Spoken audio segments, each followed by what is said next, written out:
to make sure it's showing.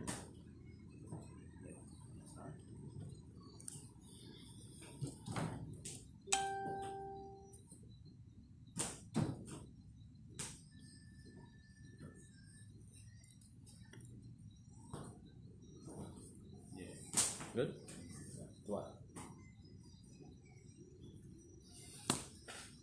Yeah, Shalom Israel. We are the ISUPK out of 1 West 125th Street, Harlem, New York, under Commandant General Yohana. We have been teaching this truth since 1969 that Blacks, Hispanics, and Native Indians are the lost 12 tribes of the nation of Israel. Alright? Well, as usual, tonight is the Monday night history class, right? I am Officer Maikwa. I'll be holding on for Officer Makakobal, right, for tonight's history class. Alright, as we know, as we usually have through the week, we have classes all through the week, right? Tonight is the Monday night history class. We have Tuesday, Brotherhood with Officer Swapiala. Wednesdays, Officer Makwayak, right? He has the law class on a Wednesday, right? Telling you all about the laws of the Mosai. Alright, on Friday is Officer Yakad.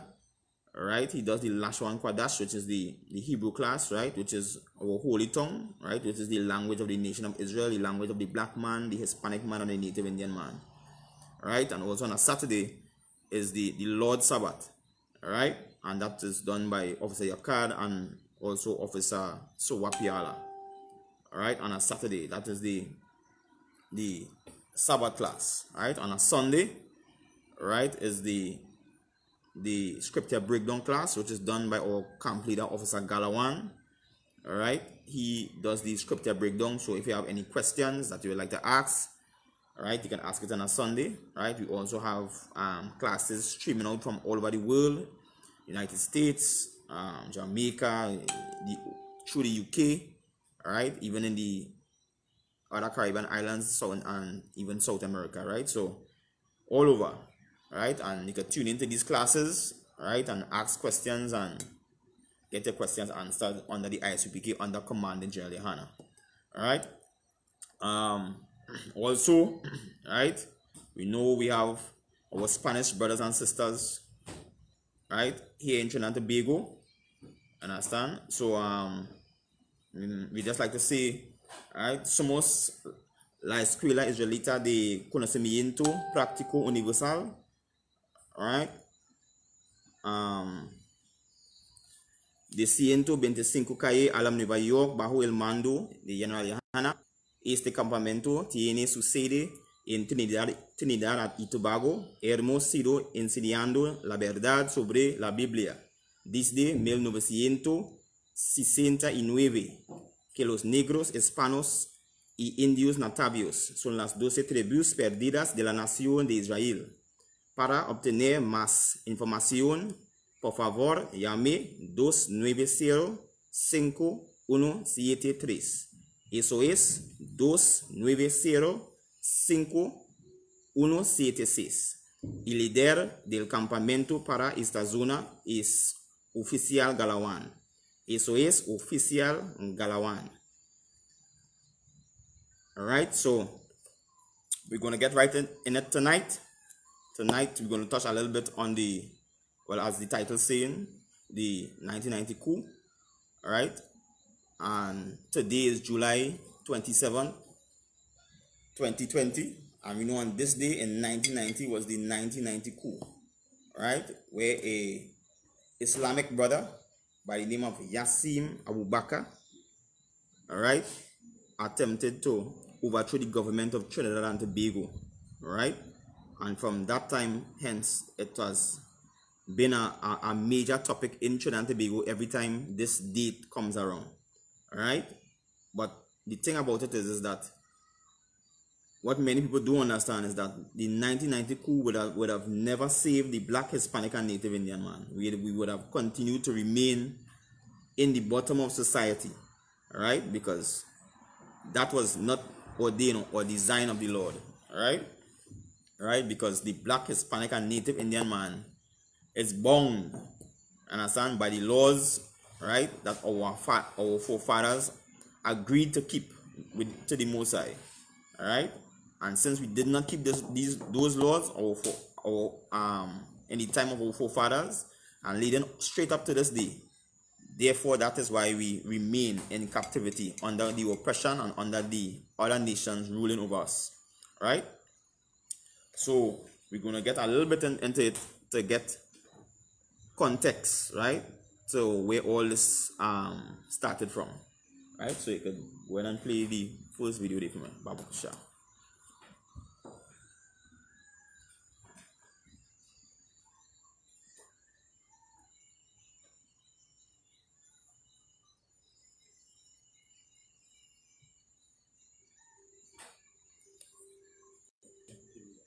Yeah.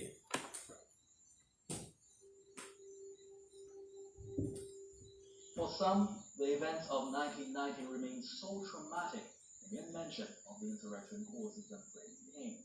Others have been able to move on and don't seem to be mentally scarred. Good evening, I'm Fabian Pear, and welcome to TV6's unique look at the events surrounding a turbulent part of Trinidad and Tobago's history. Right. So we're going to get right into the history of the 1990 coup in Trinidad, right? And this is the how I should put it. This is the more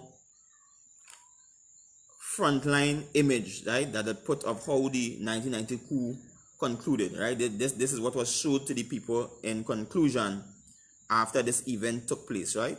So this is the conclusion that they came up with, right? So continue to proceed. Yes, you get testimony from hostages of the turbulent time.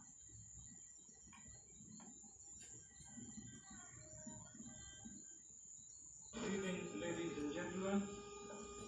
We would like to take this opportunity All right. to inform you As I watching the video going along, all right, the government of Trinidad and Tobago this person that you're seeing on the screen there is the man they call Yasin Abubakar.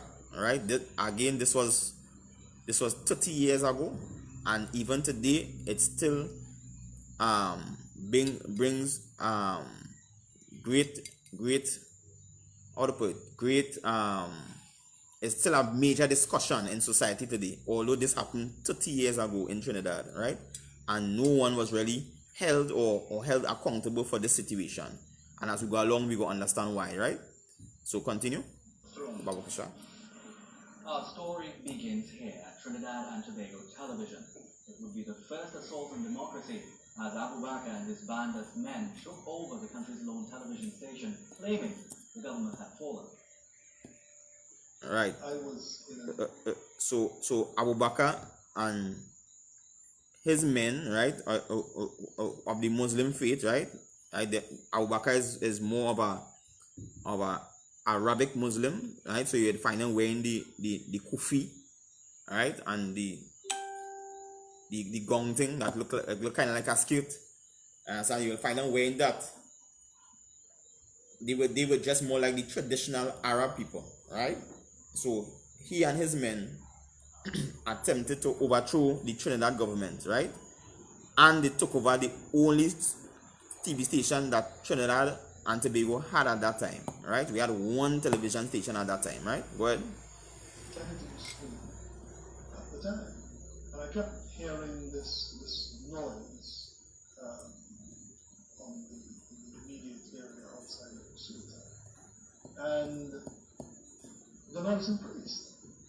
I think I heard an explosion. I said to myself, "What is that?" And I turned to go on the outside. And as I turned, I saw this barrel. One of the cameramen came into the studio and said that there's a guy with a gun in the lobby, and he has people on the floor of the lobby and so on. So I've never seen the barrel of a gun look so big. The director didn't believe it, he then go back to the studio. When he came in again and said, like I'm telling you, there's a guy with a gun outside. Purcell would go to the library of TTT. So these were two men who was working in the television station. One was a journalist, and the other was working in the television station, and they were describing, all right, what basically happened to them in the television station, right? And as he was explaining, that was frightening because he said that the first time he ever see the barrel of a gun look so big, right? Because first time he's staying on the barrel of a gun, right? Well, to hide, hoping it would provide some safety. But what followed, the shooting, running, and screaming voices, was nothing any of the employees had ever experienced before. Alright, so nobody never expect that. Well, Sal and Mr. Madeira were both terrified and still confused as to who these men with guns were. Madeira was marched out toward the foyer with all the others. His worst fears were soon realized. As I was walking towards there, I saw emerging from the studio area, Yasin Akbar. Abu Bakr and his men were recognized instantly because for months before the attack, he and his group were making headlines, protesting against. Alright, so the say when Abu Bakr entered into the TV station, he was recognized immediately. Alright, because months before he was already making the headlines, right? So he was already making news here locally in Trinidad and Tobago based on different events that were happening, based on different events he had, because he had events in the courthouse, right? I think that they charged him for contempt at court during that time, right? So different events keep making the headlines in the newspapers, right? So he was a recognizable figure. Go ahead. Against economic and social conditions under the NAR government. Now, they took their protests a step further. As Abu Bakr emerged from the studio, his arm was around Hazel Ward Redmond, who was recording a program at the time. And Hazel was almost as white as the gown that Yasin was wearing. Yeah, because she was almost as white as the gown as Yasin Abu Bakr was wearing, because she was frightened. Understand? That we trying to explain the fear that come upon them, right? Because at that time, around that time was all the civil rights time in America, right? And all that leading up from 1970 and all these things was already in the back of people's mind. Right. So by the time them come to take over the TV station and to take over the parliament, everybody done remembering that civil rights takeover in the mind. So they don't know that terrorist activity. Alright? Well, to recall the personal ordeal that many were experiencing. The testimony of those like Mr. Purcell, Mr. Madeira, and Raoul Panton, who would later write a book about it, bear witness to terror in the hearts of the people who thought they would die. Right. So saying everybody in the TV station thought they was going to dead. Right? Because first time they experiencing something like that. First time they report on the news every day, but first time it come and meet your home. Alright? So I will just skip up to about 12 minutes, Baba Kusha.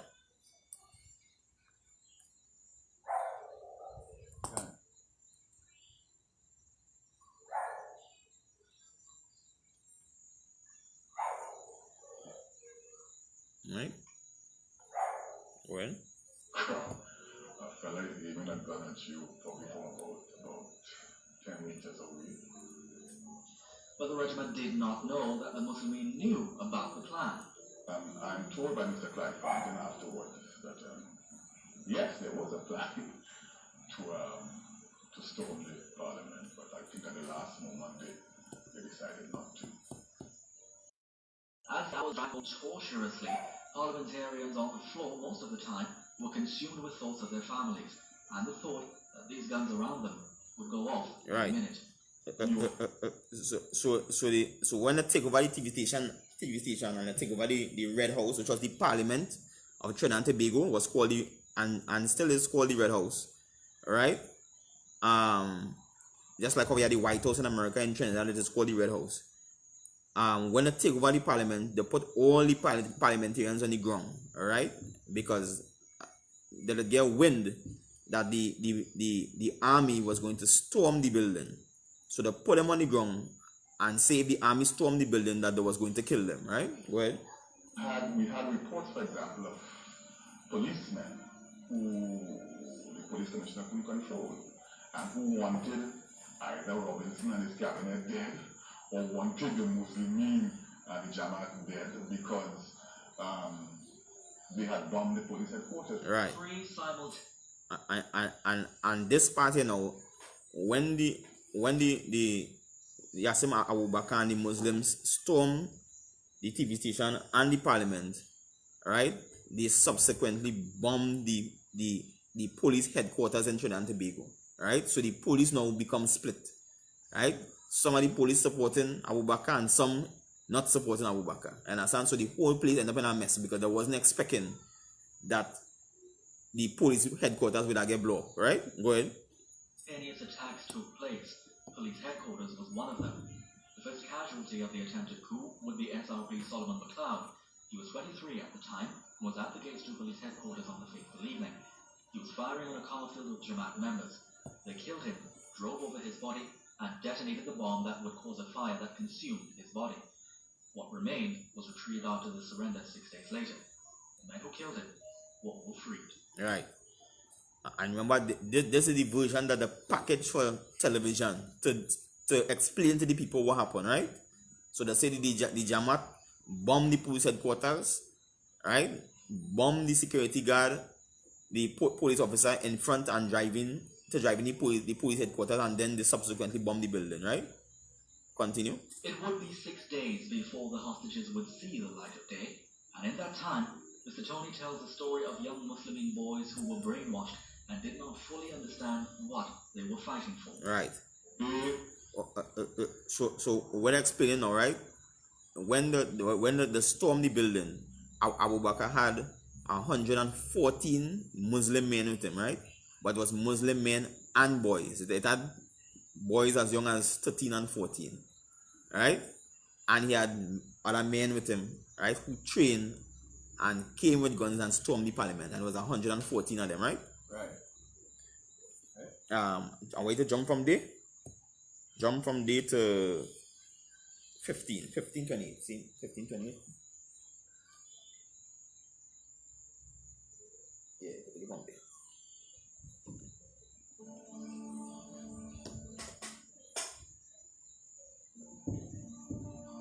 All right. If you're watching the screen, you know, they're basically showing you signs of people in the streets starting to loot, right? Because the government, they basically put the government on siege, right? They're holding the prime minister hostage. It was as if the country had gone mad. Citizens were breaking into stores and stealing what they wanted. Stories have been recounted of workers in these stores locked in bathrooms and beaten.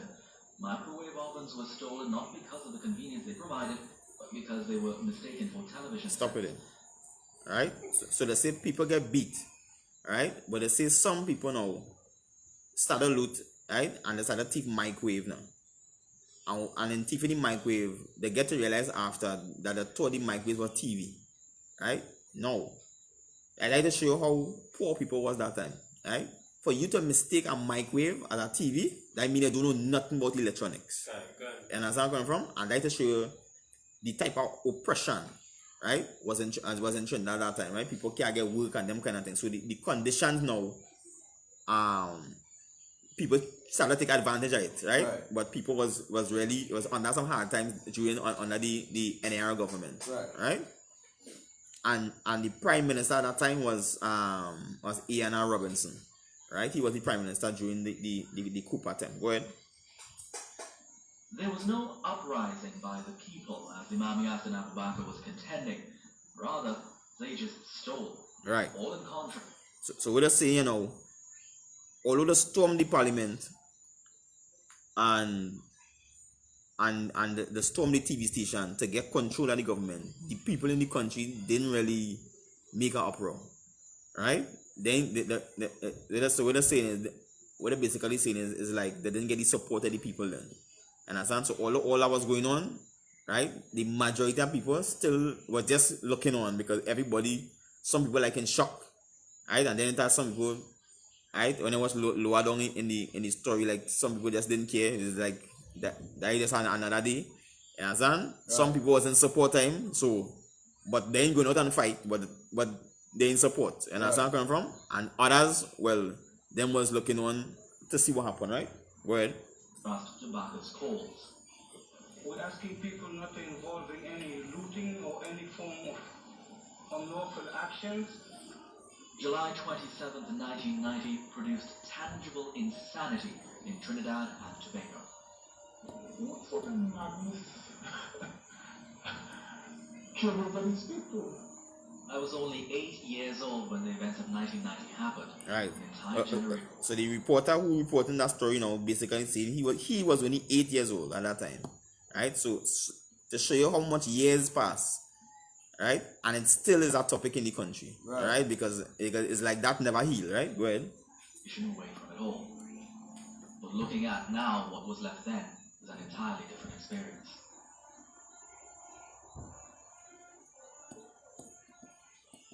Right, and this is how Port of Spain was looking after the coup, after all the bombing and people loot and whatever.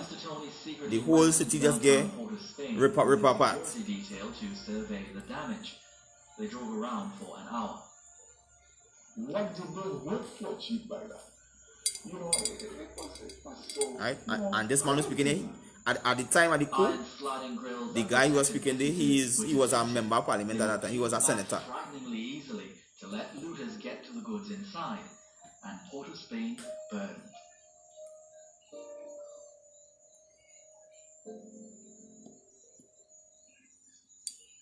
Picking up the pieces would be more than difficult, it would be downright momentous. Law-abiding citizens did not come out with the type of force I expected them to come out with to condemn those events. Right, so the parliamentarians say no, right, because he was a parliamentarian at that time.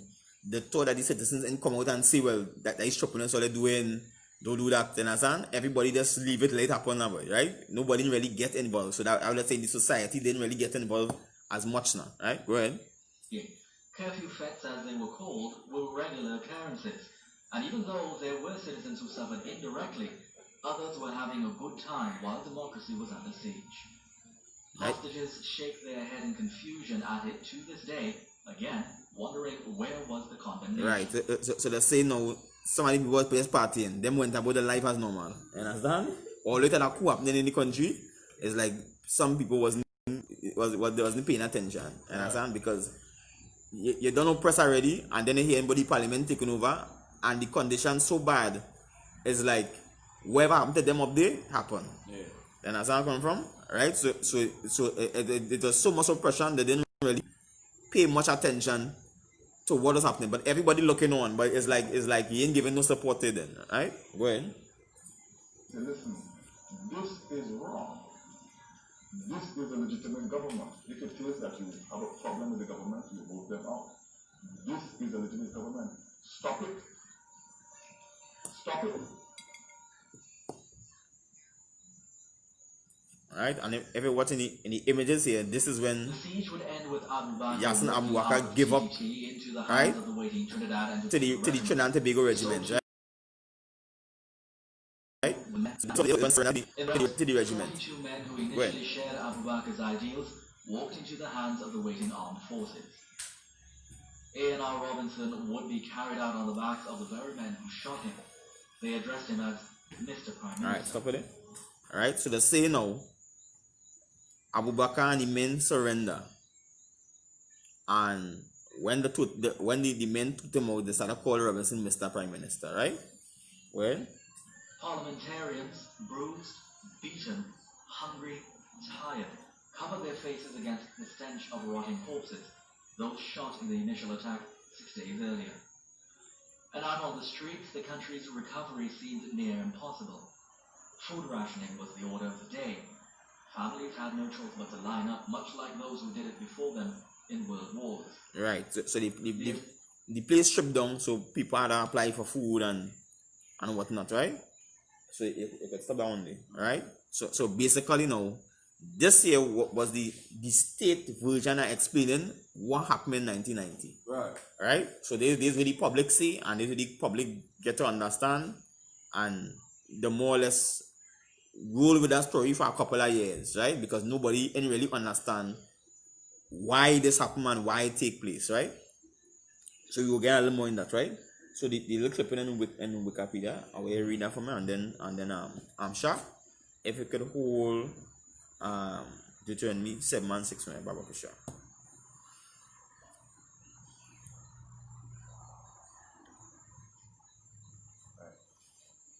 Are the pattern in Wikipedia? Yeah, right. Alright. Alright, so we're gonna see the early life of Yassin Abu Bakr, right? And so we will get a little more context into how all this happened, right? Well, Abu Bakr was born Lennox Philip of the island of Trinidad. right, so he was born, his real name was Lennox Philip, and he changed, well, the government name was Lennox Philip, and he changed it to Yassin Abu Bakr when he became a Muslim, right? Well, in the 10 British Leeward Islands and grew up in a run-down suburb of Port of Spain. right, so he grew up in the ghetto, right? Well, As the 8th of 15 children. He would later attend and graduate from Queen's Royal College and would spend time on his territory, Slovakia, on his tertiary studies in Toronto, Canada. right. So although he grew up in the ghetto, he managed to have a good education. He went Queen's Royal College, and then now he managed to go out to Canada, right? Well, Abu Bakr would later convert to Islam, and later in his life he converted to Islam. Well, although there are two conflicting descriptions of how it took place. right. So it has two conflictions to say of how he actually get converted to Islam, right? Well, one story states it occurred in 1969 after an Egyptian preacher visited Trinidad. right. So one saying an Egyptian preacher come to Trinidad and convert him to Islam. Well, The other story states it occurred in the early 1970s while still in Canada. right, and some saying it happened in Canada, right? He turned a Muslim in Canada and come back, right? Go ahead. And that he would return to Trinidad already converted in 1973. He would change his name shortly after converting. In 1970, he lived in Libya as a guest of Muammar Gaddafi. Who he live as a guest too? Muammar Gaddafi. Right, and people who know Muammar Gaddafi, right? He was the leader of Libya, right? Which was converted to Islamic nation, right? You're on Wikipedia, right? Click on type back in the same thing, and then click on Muammar Gaddafi. No, and then we jump to the bottom with Muammar Gaddafi. Right down to reach. So I had to click on the link right there. Yeah. Muammar Mohammed Abu Minyar al-Gaddafi. Right. So this is the man he was a guest by in the 1970s. So he was living with this man, right? Go ahead. Commonly known as Colonel Gaddafi, was a Libyan revolutionary. Right. So he was commonly known as Colonel Gaddafi, right? Go ahead. Was a Libyan revolutionary, politician, and political theorist. Terrorist? TH? Yeah, right. Wow, my bad. Slack here. Yeah. Go ahead. He governed Libya as revolutionary chairman and the Libyan Arab Republic from 1969 to 1977. And then as the brotherly leader of the great socialist People's Libyan Arab Jahimariya from 1977 to 2011. Right. You understand? So he was the head of basically an Arab party, right?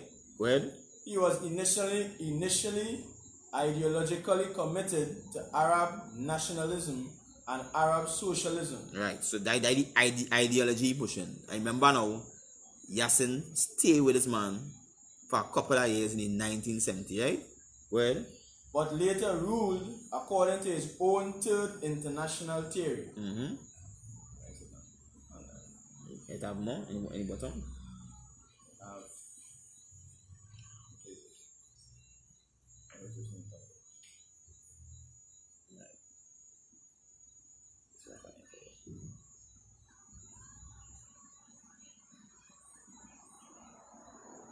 I was read from Bonnie. I seen Bonnie there? Or jump back up? That's it.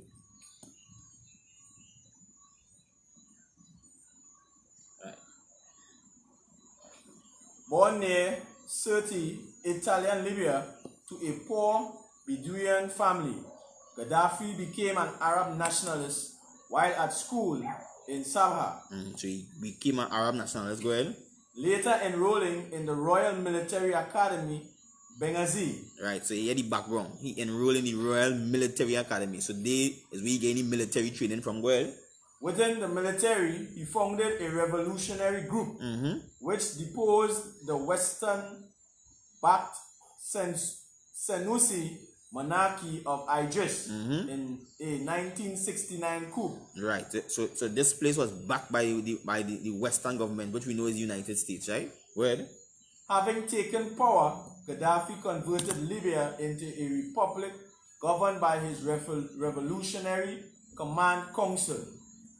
Ruling by decree, he deported Libya's Italian and Jewish population and ejected its Western military bases. Right, so all the Western support, he gave it at them, and once it's Jewish, which is white people, and which next people, Jewish and Italian, which is both white people, he gave it at them. You understand? That is an Islamic state now, right? You understand? So them have to move out. Right.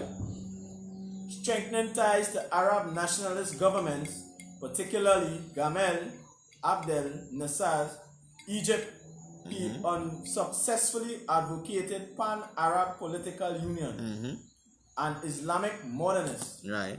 He introduced Sharia as the basis for the legal system and promoted Islamic socialism. Right, so he used to promote that Islam ideology, right? Go ahead. He nationalized the oil industry and used the increasing state revenues to bolster the military. It's about part lower down is fighting wars, anything like that down there. Let me see. Let's see if I find it for you.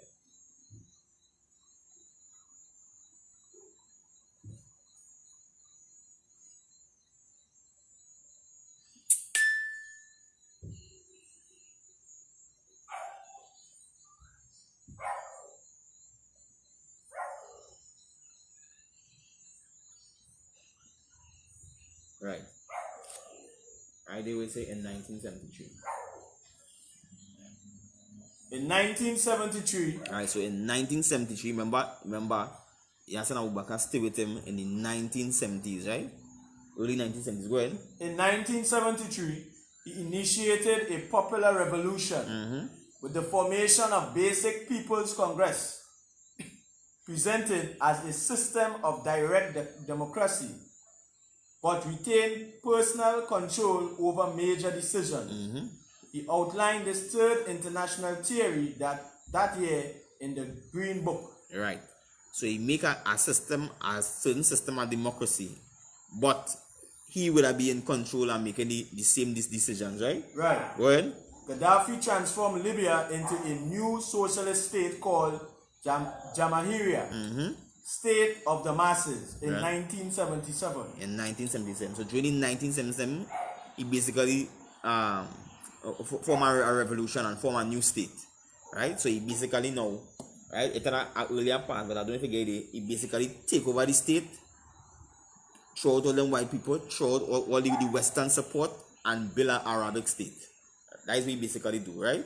And this now, Yassin Abu Bakr was staying by Gaddafi during that period, right? So that's what I want from that, right? So now you're understanding now the mindset, right? That when Yassin Abu Bakr come back in Trinidad, the kind of mindset you gonna have then, you understand? Because you're knowing about wars and how to conquer territory, right? You understand? Right? So I way to go now. The Deuteronomy 7:6. So let's read that from Bible Christian. The book of Deuteronomy chapter 7 verse 6. For thou art an holy people. So the Most High say we, the black, the Hispanic, and the native Indian man is a holy people, right? Go ahead. Unto the Lord thy power. Unto the Most High, go ahead. The Lord thy power hath chosen thee to be a special people unto himself. So the Lord chose the black, the Hispanic, and the native Indian man to be a special people unto himself. Go ahead.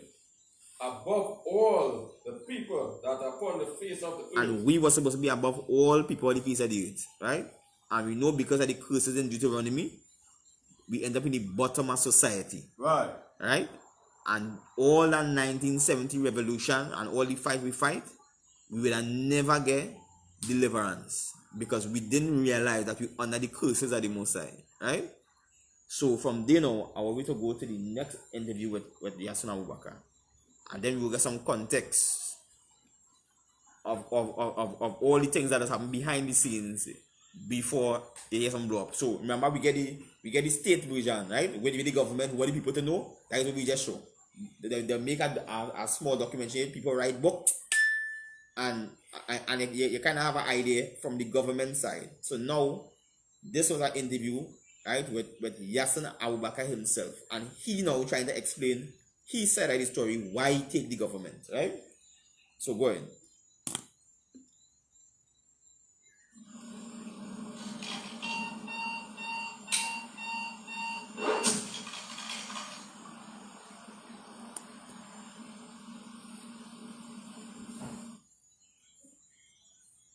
Listeners out there here who have been joining us in the PSA TV, welcome this morning. I'm Avalon Williams. Today we're going to recap on the 1990 coup, which is the anniversary that's coming up, which is July 27th. He's no stranger to us, he's no stranger to anyone. And welcoming him back in studio with us this morning is the leader of the Jamaat al-Muslimin, Yasin Abubakar. Good morning, Mr. Bakar. How are you? Very good morning to you and all our loyal listeners and the people of Trinidad and Tobago. Very good morning. Welcome back in studio with us. Thank you very much. I know today, a lot of people have asked you to come back where we just recap again on the 1990 coup. I know your anniversary is approaching July. Alright, so this is an interview with Yasin Abubakar, right? This interview was done just about a year ago, right? So this will be in 2019, right? And this is what he had is what he had to say about the 1990 coup. Word. Yeah, for someone, Mr. Bakar, who is not aware of the 1990 coup, how would you explain the 1990 coup to that individual? What could you say that happened? All right, pause it. So the reporter asking him now to explain to somebody who don't know about it, because you know it a lot of people born after the 1990 coup and they don't know about the coup. So she asked him now, explain to me your version, right? Why this happened? Go ahead. Well, it is a series of incidents that led up to the final July 1990. It began really with the land dispute at number 1 Mokarapo Road. Right, positive. Right? So the first thing is he said about number issues that lead up to the 1990, right? And he said the first issue was a land dispute they had. Right? That place is what is called number 1 Mokarapo Road in Port of Spain. Right? So they have a battle over a piece of land. Right? Go ahead. Government gave that piece of swamp to the Muslim community. Right, so you say the government gave the Muslim that piece of land, right? Go ahead. We were there since 1969. I think I showed you the cornerstone that was laid by the PNM government at the time. And we came there towards the end of 1969.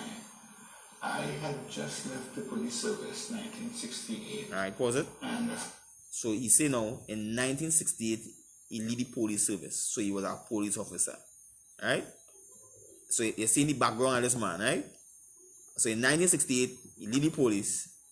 1969 that is when they get the piece of land.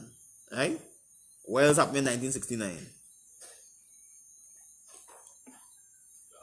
Well, West 125th Street. 125th Street. One West, exactly. That's exactly right, right? One West school being set up by the Most High. Right. Right? Right. Continue. A friend of mine introduced me to Islam, and I went to this number 1 Mokarapo Road and I met an Egyptian. Right. So you see a friend of him introduced him to Islam, right? And then now he went and he meet an Egyptian. So remember in the Wikipedia now they were saying they wasn't sure if it was an Egyptian preacher convert him or if it was in Canada. Right. But he's saying it's an Egyptian man he meet, right? So this is his version. Go ahead. And we spoke about Islam, and I asked some questions and he gave me some very interesting answers. And at that time, I knew nobody of African descent who was a Muslim. Stop. So maybe. So he's saying now, right? Remember, he left the police force in 1968. 1969, he's saying that he didn't know nobody who was of African descent who was a Muslim. Right. Right? Now, when he say that, remember, this is the Arabic version of Muslim. This is not we just call these guys again, like Farrakhan, right, and Malcolm X and them, because them these Muslim with these suit and tie. Them doesn't wear kufi and thing. Right. You understand? But what he talking about is the Arabic set of Muslim. He say he never know no African person, no Negro person in Trinidad being a Muslim. Right? So what he's saying is I probably is the first one. Right? Right. Because I thought I was scarce seeing a Negro man in a Muslim outfit in Trinidad was, right? Go ahead. Yeah, I can safely say that all the other African Muslims came from this tree.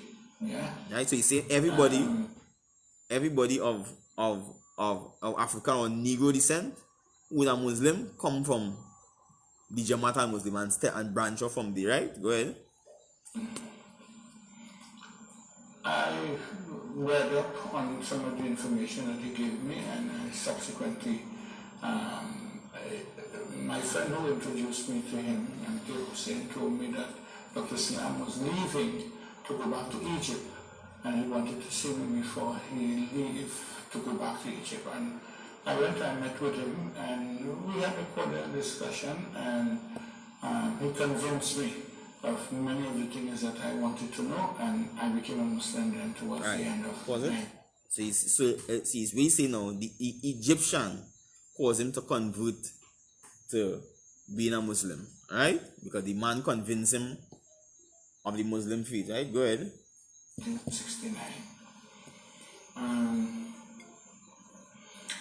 I migrated to Canada.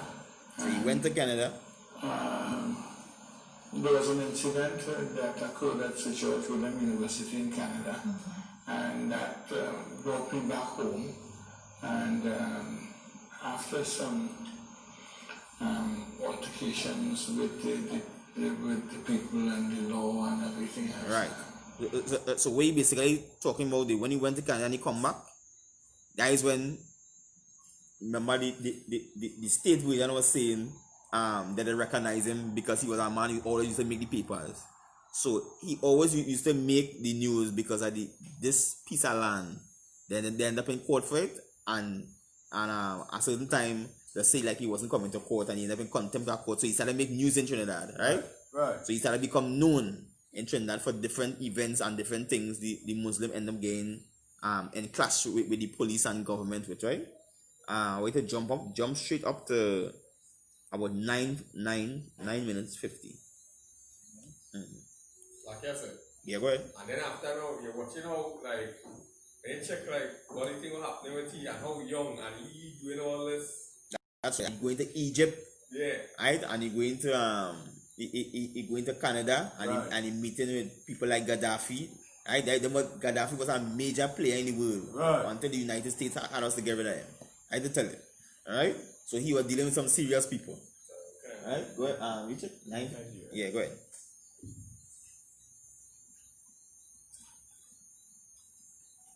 Box. And then we had a senior police officer, I think he was a senior superintendent. I think his name was Grant, yeah, from Tobago.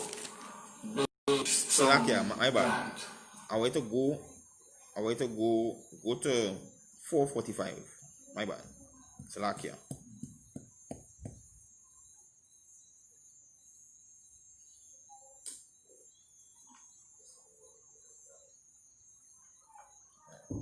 Yeah, wait.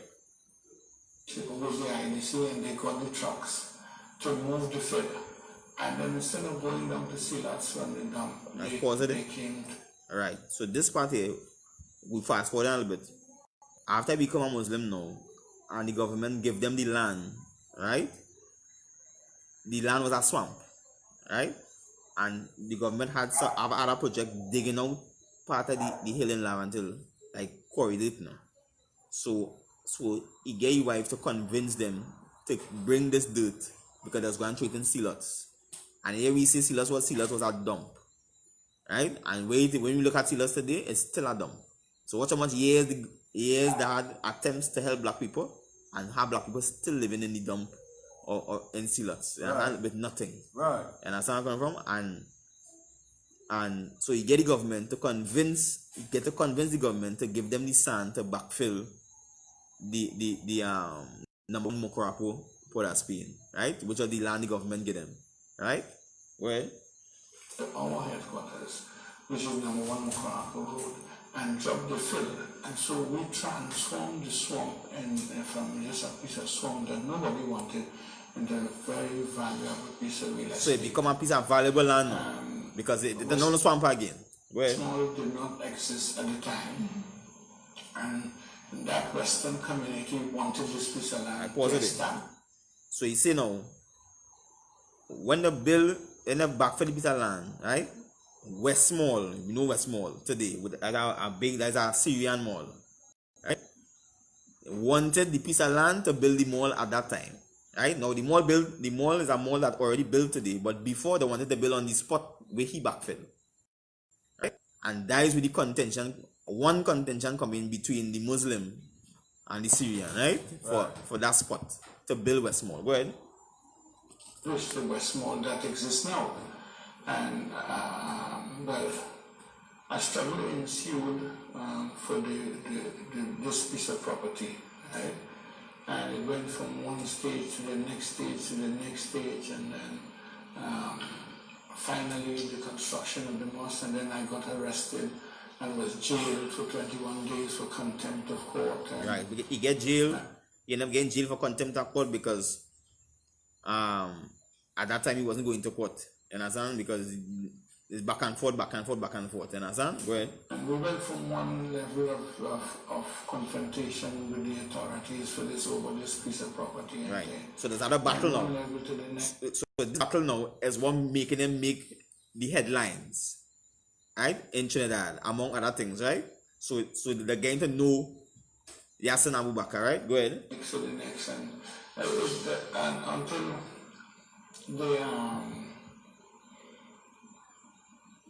they began to harass us on Fridays, which is our day of worship. The police would run into the mosque every Friday and disrupt the prayers, and they would. So this is he claim now. He claiming the police started harass them now, right? All because they're battling over this piece of land, right? Jump up to 648, Baba Kisha. 648.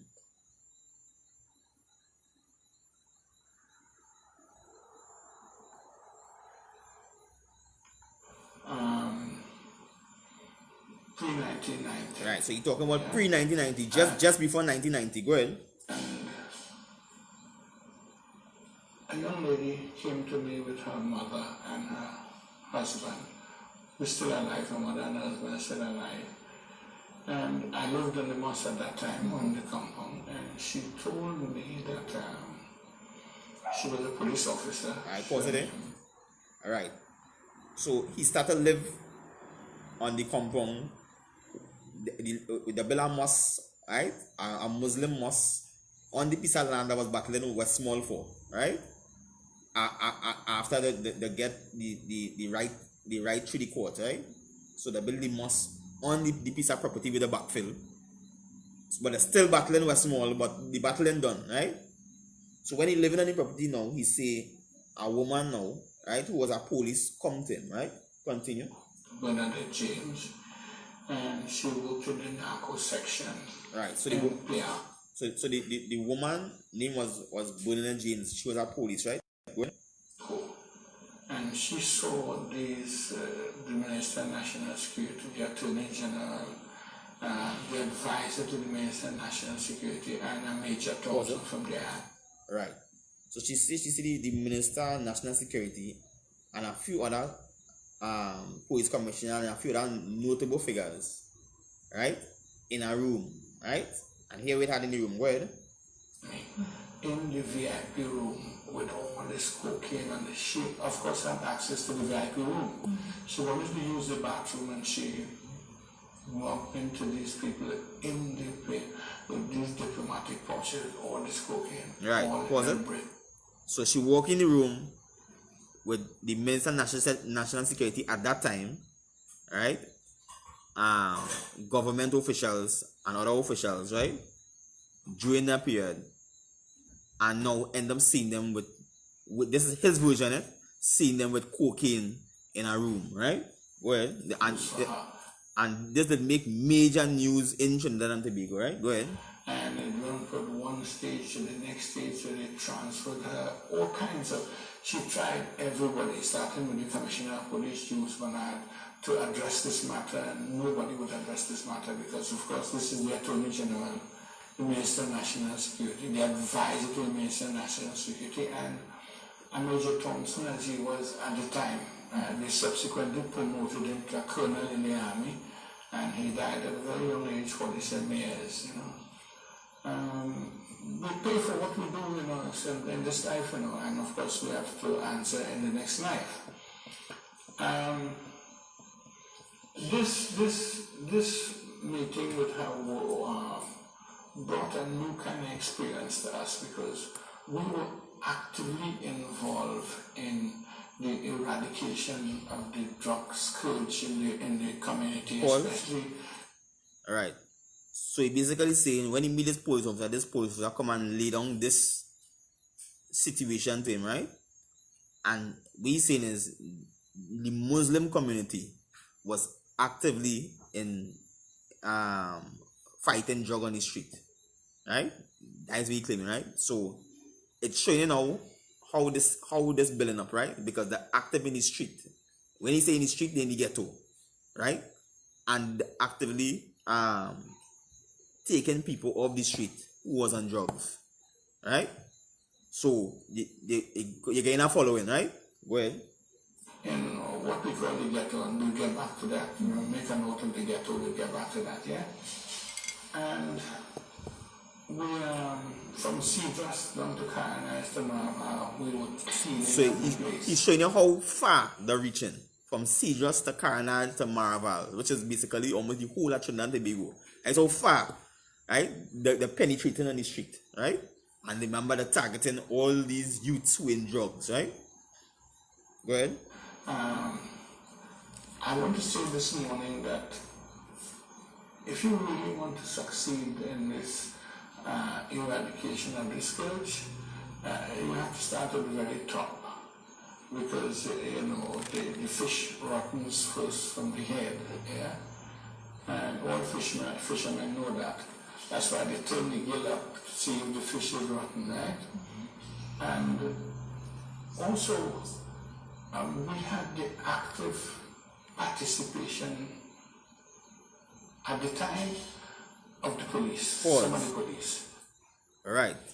So the reach now was far and wide over Trinidad and Tobago, right? And then he come and say now they had the active participation of the police, right? So the police now join with the Muslim, right, in this fight against drugs on the street, right? Go ahead.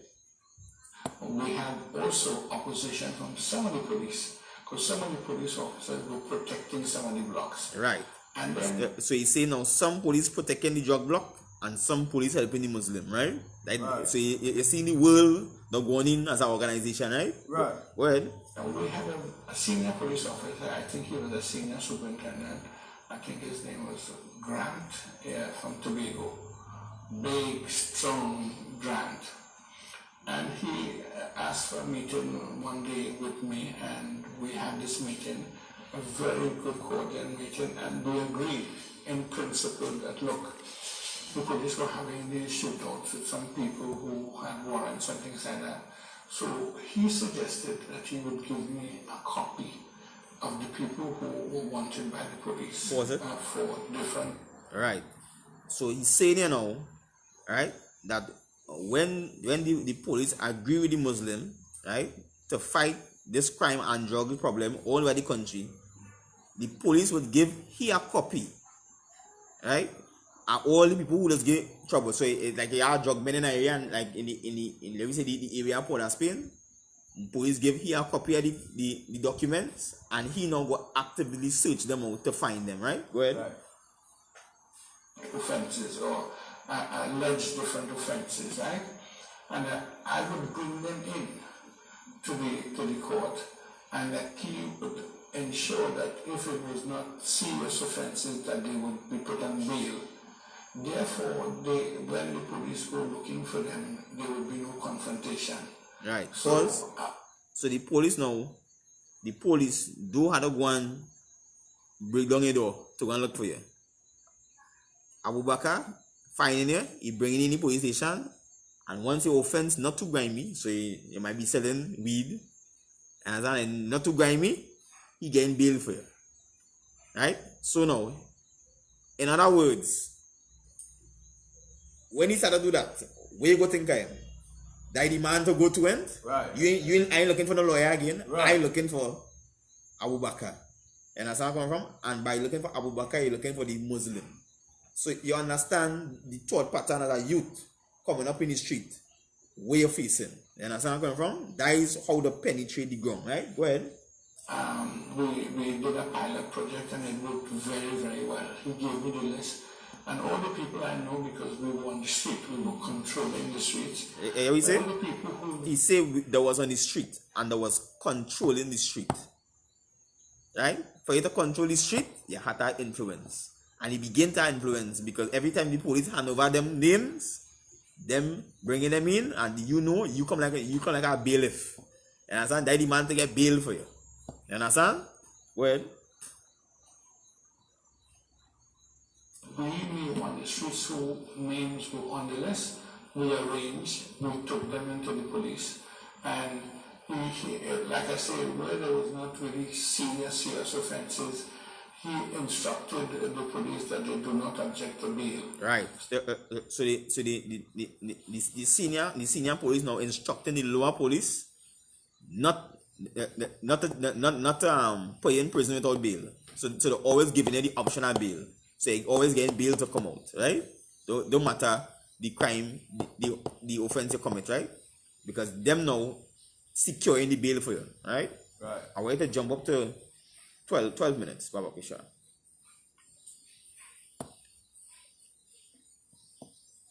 And this alone showing you how they start to penetrate. So this we will see like today, or we just see Muslim and Rasta. It didn't just happen just so. It's something that built from long time, right? Go ahead. Right. We will come to this whole question of the gangs a little later on, yeah? But this led up to this Brother James report. Right. So it come back to the policewoman now who came to, right? Who saw this cooking in the room with government ministers, right? Go ahead. The incident before where a police officer, Safi, was killed on sea, right? And policemen were subsequently charged, and they were suspended, I think, for this matter. Yeah? So it was not the first time that a policeman was allegedly killed by police officers themselves in this drug situation.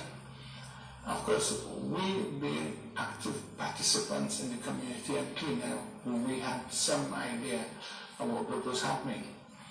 And then when this incident came up with Bernadette James, she said that they planned to kill her. Right. And her mother said...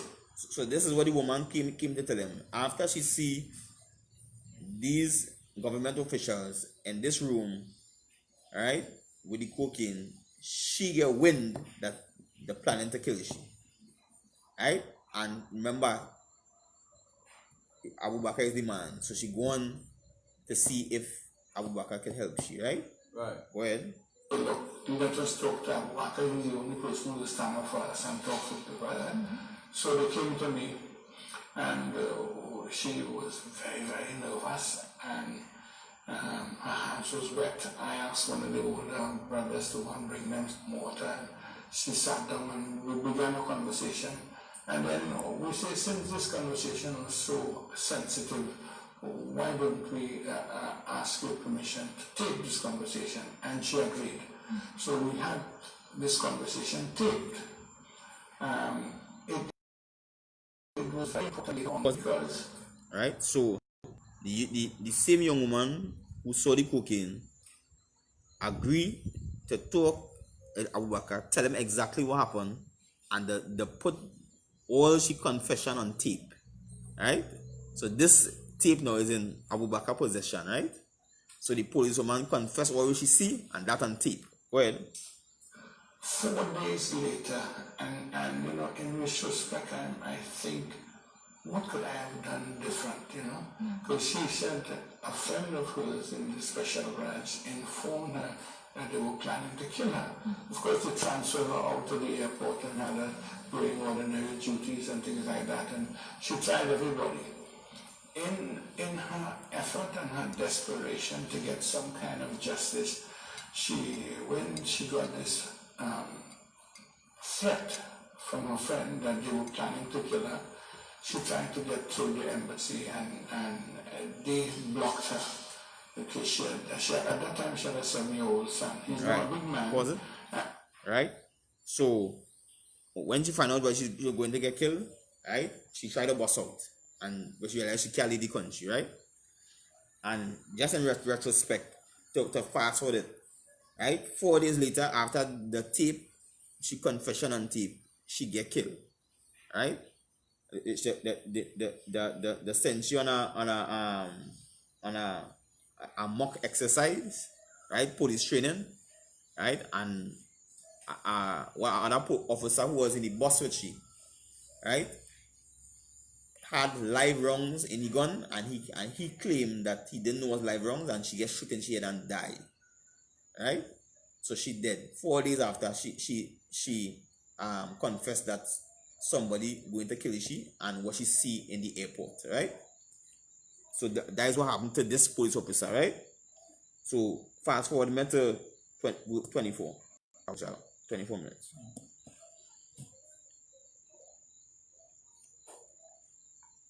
So we see how all this building up, right? Go ahead. And that was to unleash a state machinery, which of course they did. And that went with one level to the next level until finally, one morning they just occupied the headquarters. Right. They unceremoniously just came the police and the army, and they set up camp on the headquarters, number 1 Mukapo Road. Right. It was set up. Right. So the battle with the Muslimin and the state still going on for the piece of land, right? And then now you see our morning they just come and set up camp. So the police just overtake the spot with this, right? And put a police camp on the spot, right? Right. Go ahead. What camp? We went and we brought our lawyer, Mr. Ali, to find out what was the reason. And when we came before the officer who was in charge, Superintendent Richardson, who was also involved in the murder of Abdul Karim in St. James. That is other people. We this word, right? You know. Abdul Karim is another Muslim who get killed by the police, right? So all that is building tensions between the state and the Muslim, right? So the Muslim getting mad now, right? Go ahead. It comes back to us and ties up. The same Richardson said that they were here under badness, and they did not need to give us any answer for their reason. They were here under badness, and that was it. He subsequently was charged for murder. And the same Superintendent Richardson, who was involved also in the incident with Abdul Karim in St. James, the murder of Abdul Karim, one of our members. And like I say, fate catches up with you sooner than later, and he himself got charged for murder. But right, was it? Right, so one of the police ended up getting charged for the murder of one of the Muslim members, right? So with all that hatred building up there now, right? And then the woman coming and confess what she see, right? And then Abu Bakr end up having this tape, right? I went to jump down to 23. I believe it about a little piece somewhere around there.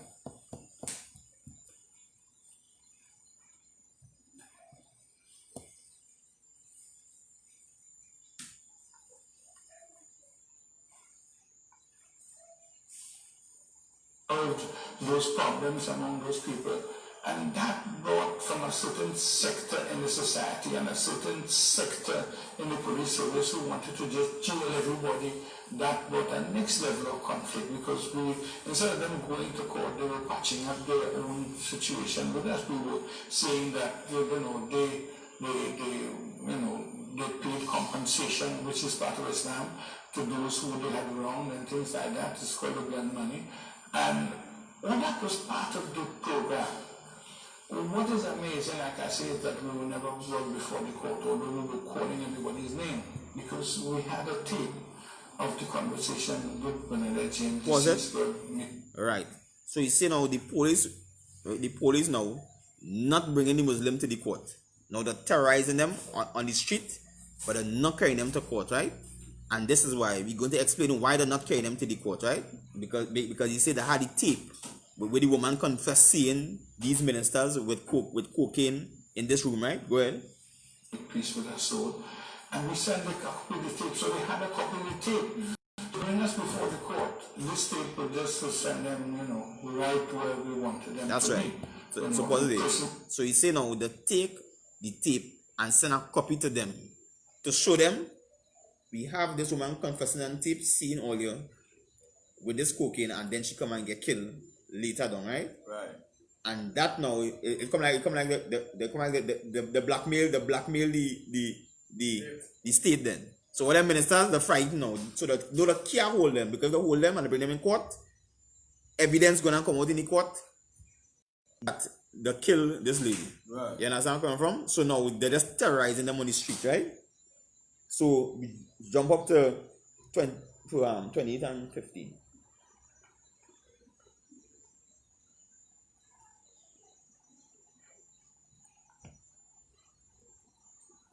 Like everybody else, because we were following the curriculum of the school, right? And today they've never carried that out. Of course, Mrs. Bissessa had her own agenda for spending all this money on the Commission of Inquiry, and subsequently they even charged me for my right. If you don't know today, I will tell you on the listening public that if you supposedly commit an offense, and the police are supposed to tell you you have a right to remain silent. That is your right. And I did not go to the Commission of Inquiry, and I reserved the right to remain silent. Well, right. So we basically talking about here was fairly recent. That was during under the Kamala Bissessa government administration. They tried to take him to a commission of inquiry, right? And he refused to go to the inquiry. Right? Because remember, he holding all this information and they want to find out his version of the story, but he's not telling them, right? He had reasons why he do that, right? Continue. That they went to the people to charge. When the people said, no, you can't charge this man, this is right. And they brought a private charge against me. You could do that, the outrageousness of Kamala Bissessa and her, well, I wouldn't even call them a government bandits, because 17 of them were dismissed during her tenure. So obviously they couldn't be no legitimate government, and they'd be dismissed. Right.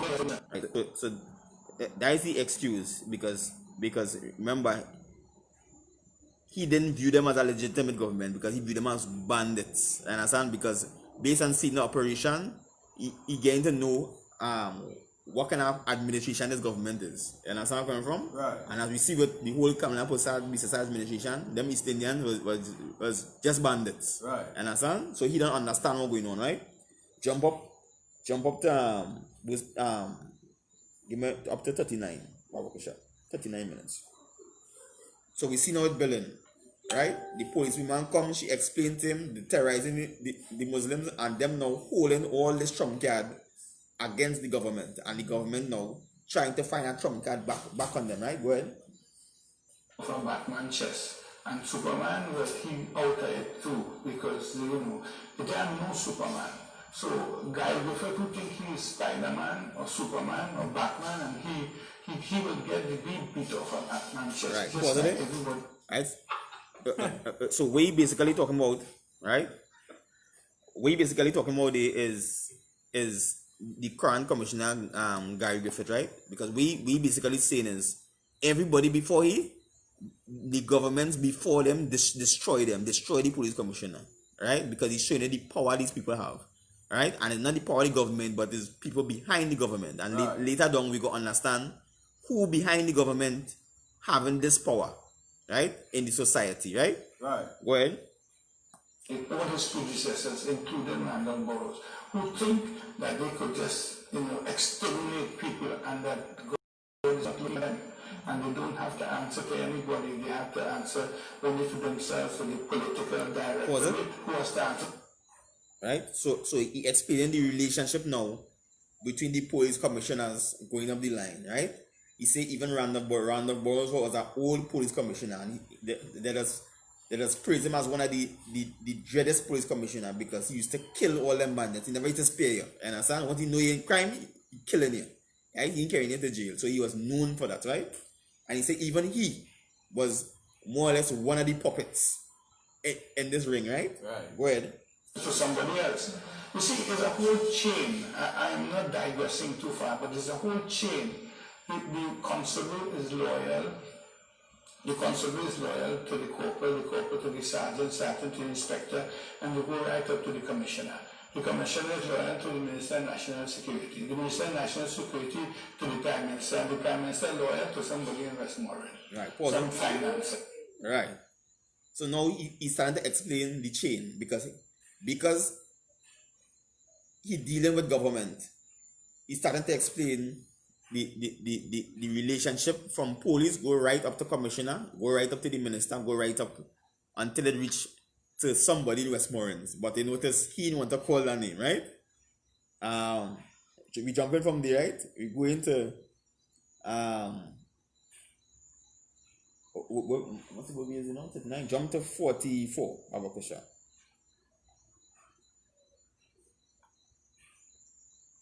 44. The eventualities of non-aggression against us, and we found out 3 weeks before that they were planning to come on the compound. Right. Pause. And they were right. So he said 3 weeks before the storm the parliament to take the parliament in 1990. 3 weeks before, the get wind, right, that the police coming to storm the Jamaat Mosque.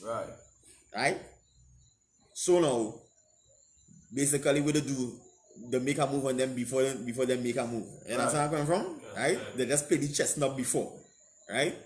But all the events before, with all the things happening on the streets, right? The government started to realize the Muslims, the Jamaat Muslim under Abu Bakr started to get powerful in society, because during that time, all in America too, the Islam was strong, right? In the 1960s, 70s, Islam was strong, right? So he now in 1990, coming up to 1990, the government realized they're in the streets, because they're taking the men of the streets, getting bail for them, right? They had the trump card with the woman confessing on the tape who get killed, right? And then now every time they try the only thing the government trying to do is bombard them in the mosque in Mukarapo Street, right?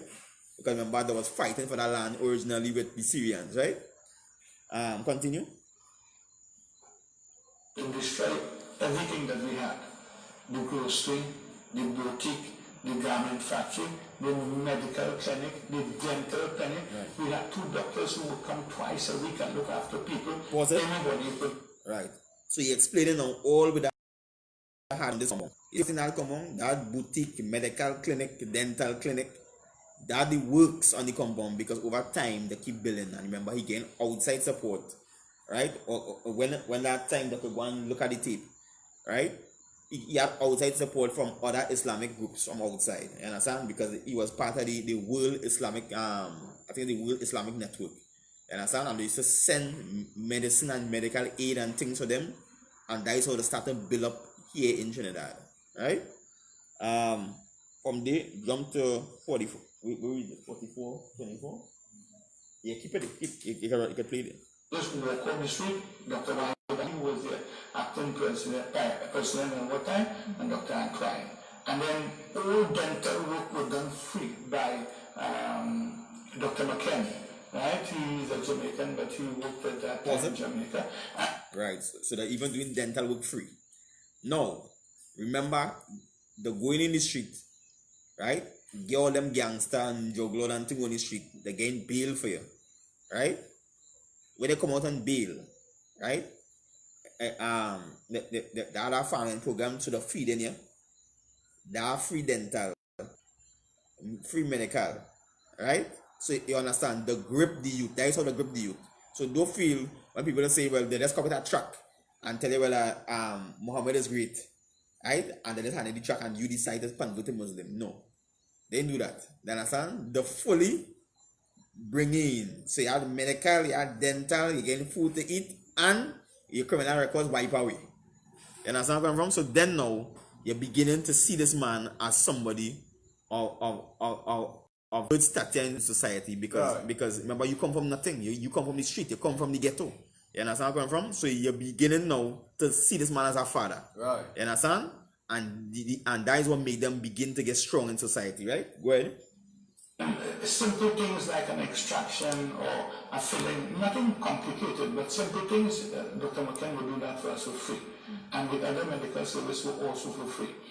At that time, I worked with the Islamic World Society, and we would bring medicines into this country, hospital beds. We would bring all kinds of medicine because that would be my vote. So they bring the hospital bed and medicine, and you get everything. Right. You know, my own proposals against other people, and I would get my vote for what I wanted here, right?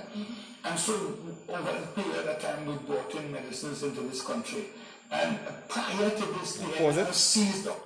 Right. No, you play that part like here. One of our containers with all our medication.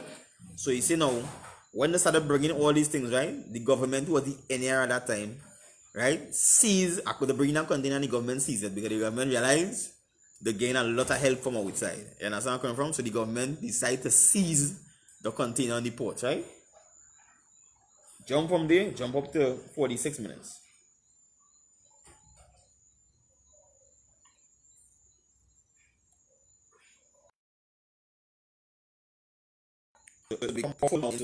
Help all the members. Well, we did not know that this exists at the time, right? Right. But suddenly you should wheel it back.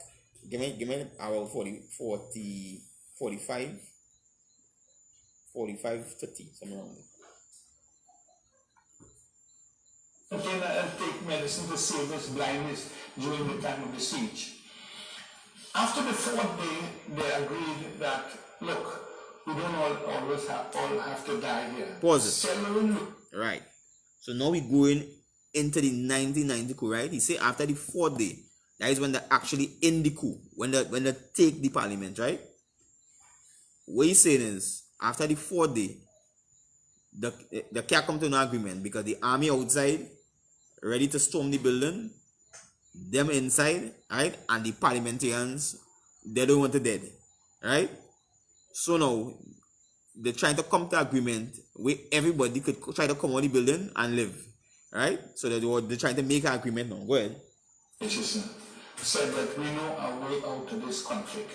There is a provision in the Constitution, it's 87.1. Pause it. Right? Right. So now, a minister jump up now and say that he know a way out of this conflict, right? So they're looking to make a deal, you know, right? He say it have a clause, right? Name of the clause is 87.1, and he's going to explain what that clause is, right? And this happening in the building, the coup going on, nobody outside they know nothing. Go ahead. And write that down. The people of Trinidad and Tobago ought to know this is very, very important, right? We did not know that this exists. Right, pause it. Right? So you see now, when in the coup, right? Them was looking to take the parliament, right? And overthrow the prime minister.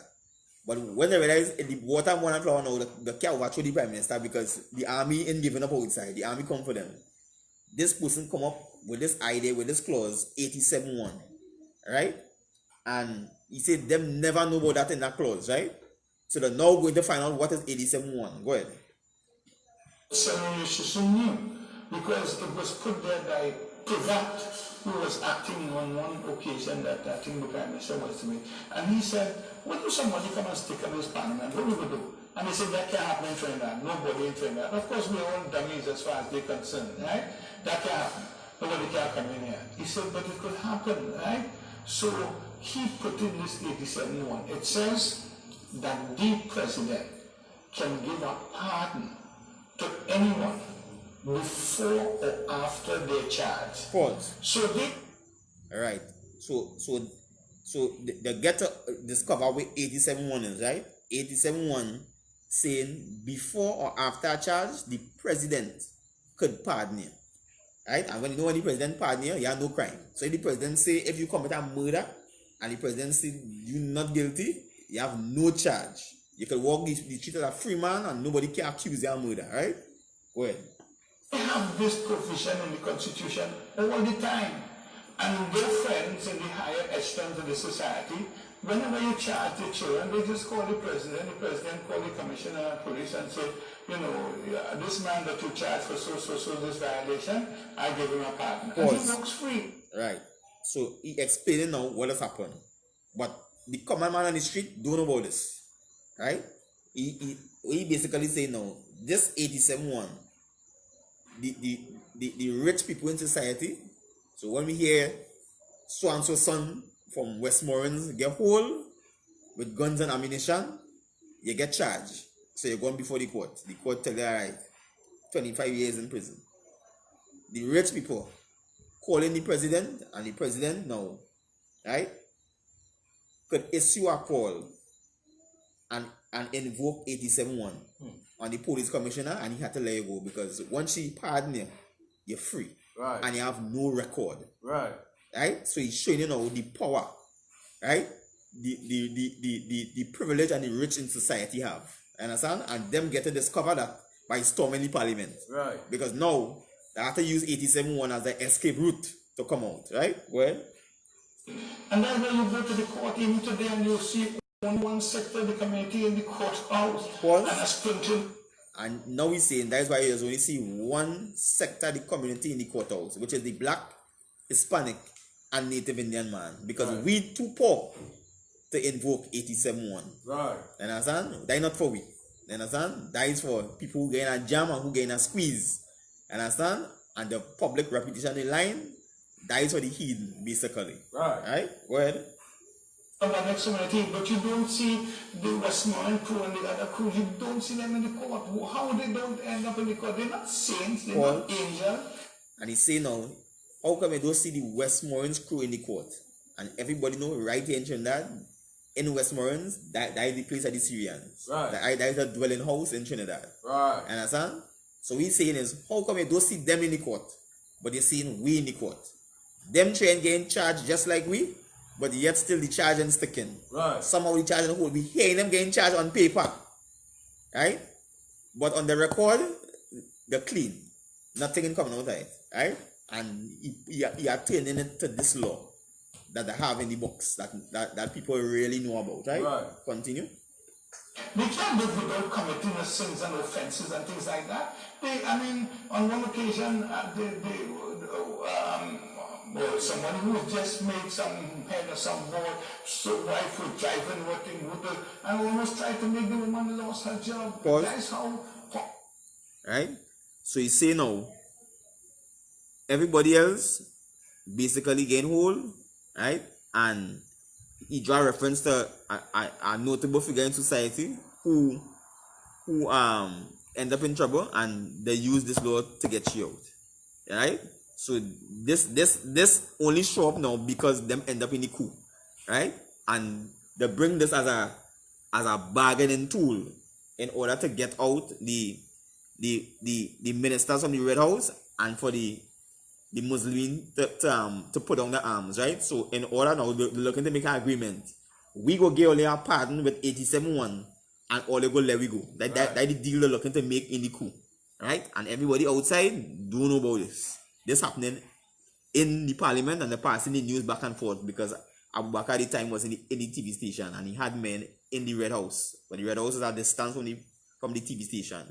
So they're passing the news back and forth, right? Right.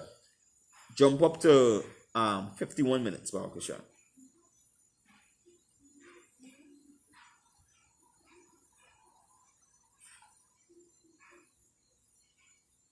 these real stars, so we don't know who they are, right?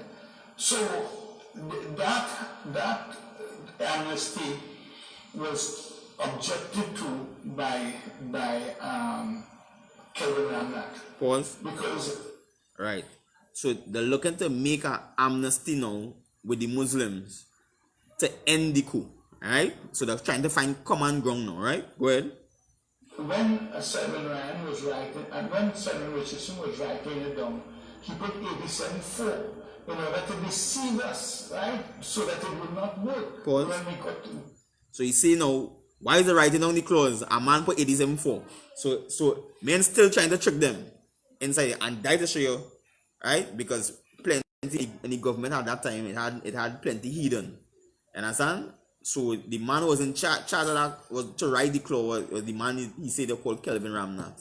And he now put 87-4, right? On the clause. So then if they just close the people and walk out, they will get hold. Right? Continue. Got to the court. And then Kelvin Ramnat tell him, you're writing the wrong thing. Right. It is 87-1. You scratch it off and put 87-1. Right. So it was the right document, if you understand what I'm saying, right? So it brought an end to this scenario and we agreed. Now here I come into Winston Dukaran now, right? Right, pause. Right, so in the end, they end up getting the 87-1 on the document. So that will pardon them from storming into the parliament. Right. Right? So they will get pardoned of them crimes. And then now the ministers go get the coup will end and the ministers will be with to get Lego. Right? But it have a minister called and he was a minister of government today, and he's a prominent person in society called Winston Dukaran, right? He was the man, he was once the central bank governor in Trinidad, and he was in the parliament, he was the COP leader at one point in time, right? So he's a known man in Trinidad and Tobago, right? But at this time, he too was in the government at that time. So that's how far they may come from and still surviving in politics today, right? Right. So he too was in that government, and he's going to share a little bit about Winston Dukaran, right? Go ahead. We agreed that there should be an interim prime minister for 90 days. Pause. And then so you say now, in the agreement, so they made the amnesty so that them could get pardoned from the crime to commit. The ministers will get let go. And in the agreement saying that they will put an interim prime minister for 90 days, right? So the prime minister, which is Ian Robinson, will get thrown out, and then I get a new man. So the Muslim will be at peace, and then now the government go have to take this new man now and put him as the prime minister, right? In order for everything to cool down. All that happening in the parliament, nobody know nothing, right? Nobody in the outside know nothing, right? Right. Right. Continue. Election. That is the agreement that. I want to get ask you to right?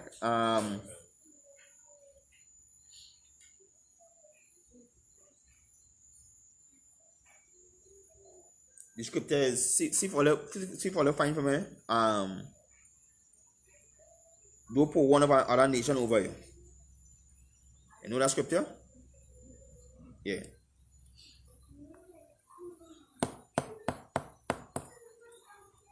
I'm gonna see what I find it here. And this going to show how this going to show now how the 1990 coup nearly put we in a worse situation. If it did succeed, we'd end up in a worse situation than we is now. Right? I tell you how dangerous this is. Deuteronomy 17 and 15? Alright. Alright, hold on for me, right? Alright. Continue to play the video. Was made, as part of the amnesty document, right? That there will be new election in 19 days, and there will be an interim prime minister. There was haggling about who the prime minister should be. And right. So the agreement was in 90 days, they're putting an interim prime minister, and in 90 days they're going to have a new election. Right? So the whole election process will start over again, and that'll vote for a new government. But in this 3 months period, they will have somebody appointed just to hold the position until the 3 months done, right? And they're throwing out A.N.R. Robinson from the government, right? But there was battling back and forth who this person going to be, because they can't make up their mind who this person they're going to appoint the prime minister, right? So go ahead. I said I appoint Yassin Abu Bakr, the leader of Jamaat al-Muslimin, the commander-in-chief of my army. I say I appointed Winston Bukaran. Pause. And everybody else. Right? And Yassin Abu Bakr come up with the idea to put Winston Bukaran, right, an East Indian as the Prime Minister of Trinidad and Tobago, right? And I want to give me the scripture. Book of Deuteronomy, chapter 17 and verse 15. Thou shalt in any wise set him king over thee, Right? whom the Lord thy God shall choose. Right? So we're supposed to in the Black, Hispanic, and Native Indian man records of before fathers, the Bible, right? The Moses say if we had to set somebody over me, it must be one from among the brethren. Right. Not one from our next nation, right? Right. Go ahead. One from among thy brethren shall thou set king over thee. Go ahead. Thou mayest not set a stranger over thee. And we was never supposed to set a stranger over we. Right? And this here is one of the biggest mistakes. Right? That if the coup did succeed, would that take place? Winston Bukaran, a East Indian, or we just call a heathen in the Bible, would that be the Prime Minister of Trinidad and Tobago. Right. Right? So he was going to set one from our next nation over him. Right? I will take it right. I'll go it. Right? Continue with the video. Well, reluctantly, some people, reluctantly agreed. Because they say, well, there's other people, and, there's this Indian thing, but I'm not of that. When the race is concerned, as for the Olympics. Why did you appoint Winston Duke at that time? At that time, well, of course, the racial thing don't apply where we're concerned. If you know the... Right? So you say, but he really concerned with the racial thing. You understand? Because, of course, he's a Muslim, and he don't know the history. You understand? Our forefathers, and how we battle against the other nations. You understand? If he didn't know that history, he would have never even considered to make a mistake like that. Right? From there, I want to jump. No, stay right there. Continue. Composition of my family, we passed that bridge long time, And Winston Buchanan at that time had a face of neutrality. Right. He was not... So that's why you choose Winston Buchanan, because you just watch a man and find the face and neutrality. You just find he looking good for the position. That is the madness. You understand? What would that take Trinidad and Tobago? Right. You understand? And when we watch down the road, we realize Winston Buchanan was no leader. Right. You understand where I'm coming from? Because in the COP, when they merged with the UNC, he was weak. And plus, he is one from our next nation. And he was and he had the opportunity to choose anybody in the government out of all the people, and they decided to choose one from our next nation. You understand? That is to show if you're not following the laws that your commands of the Most High, you could seriously go out of bound. Right? So when we think if we get you with the coup to that slavery, it would have never saved we. It would have never saved that put the black man in the worst position. Because them would have get the helm in society in Trinidad earlier. If they could do so much destruction in 2015, right? To 2010 to 2015. Imagine what much they would do if they did get it in 1990. You understand? All now so we'd have be in the mud. Right. Eating dirt cake. Them Haitians eating dirt cake. I tell you how poor we'd have be in society. You understand? Right. Right. So we're moving on. Continue. I mean, on this side or that side, he wasn't one of the people who we perceive or I perceive to be a racist or nothing like that. Right? And he say he didn't perceive him to be a racist. So you just watch a man by face, you find that he looking like a cool guy, and I ain't perceive him to be a racist. So I go make him the prime minister. That is to show you the madness. And we just come up with the mind when we're not following the laws, statutes, and commandments of the Most High. Right. Right? So jump from there, we jump to 1 hour 4:20. Jump to 2:50 by 1 hour, 2 minutes and 50 seconds.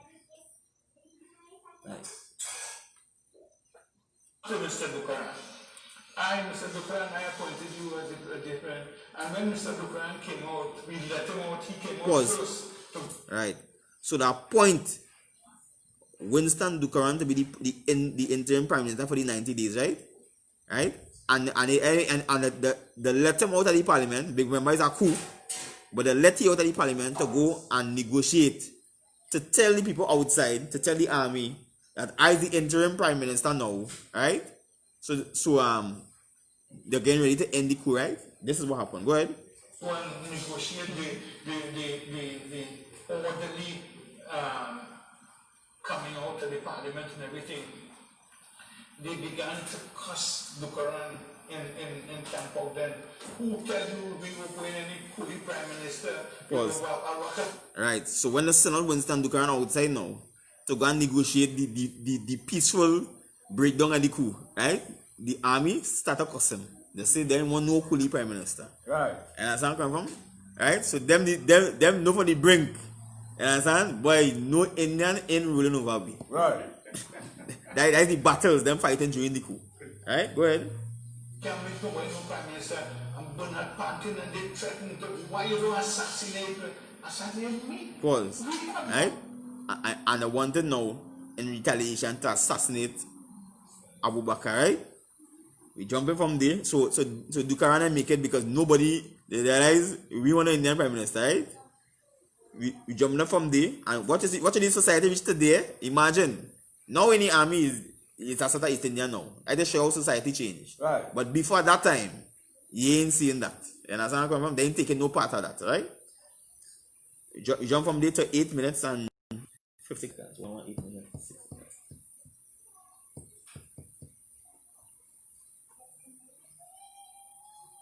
Is you condemning the people who voted you out. I didn't vote you out. You were in office after you betrayed us with the amnesty. Right, you know what happened in the amnesty. Right? So basically after the coup ended, the NRA did get vote out, right? The NRA had 31 seats in parliament, right? And when they called the next election, they lost all 31 seats. So they basically lost the whole country, right? They get beat bad. Right. I how much people didn't like the NAR, right? after that situation, right? So we're going to hear about the amnesty in the coup, right? So continue. When we began to evacuate the thing, the first person to come out was Kelvin Ramnath because he was an asthmatic. Pause. Right. So the sick Kelvin Ramnath, right, was an East Indian. He was the first person to get Lego in the coup. Right, so the Lego is East Indian because they say he had asthma, right? That he excused. So he is the first person to come out, right? Go ahead. He came out first, right? And they blew in a paper bag to give him oxygen. So bad was his asthma, right? But on his way out, the only decent man at the time in the parliament was John Humphrey. John Humphrey said, if you're going to betray these people, I do not want any part of this betrayal. Right. So it had a minister called John Humphrey, right? In the government, right? Now John Humphrey say, if we rewrite this amnesty, right, and give them, they will get pardon, right? But if we betray them, so if we come back and say, nah, that amnesty it can't work out now, we holding on there. John Humphrey say he want no part of that, right? Because he don't know is Muslim, and he afraid that they will come back to assassinate them. You understand where I'm from? So he don't know if all are going to betray them, but I have no part in that, right? So this is what John Humphrey do. Go ahead. So do not read this document and then go back on it. They say, no, we will honor it. So Humphrey insisted, John Humphrey, Mr. John, that he have a copy. Pause. He folded up. Right? So John Humphrey now, for safeguard, he said, boy, only give me a copy. Right? So he now take a copy of the amnesty document where they provide, right? And remember the document was saying they'll have an interim prime minister and the Muslim will get pardoned under the law 87-1, right? Right. Go ahead. This copy very small, stuck it in Kelvin Ramnath's pocket without anybody knowing when Kelvin Ramnath came out and went to the hospital. Pause. Right? So John Humphrey take a copy of the letter, And when the Indian going out with the asthma and the coughing, he take the copy and stick it in his pocket, but the Indian didn't know. And he gone outside and gone in the hospital because he has asthma. Right? And they decided now to go and end the coup, right? They were looking to surrender. Go ahead.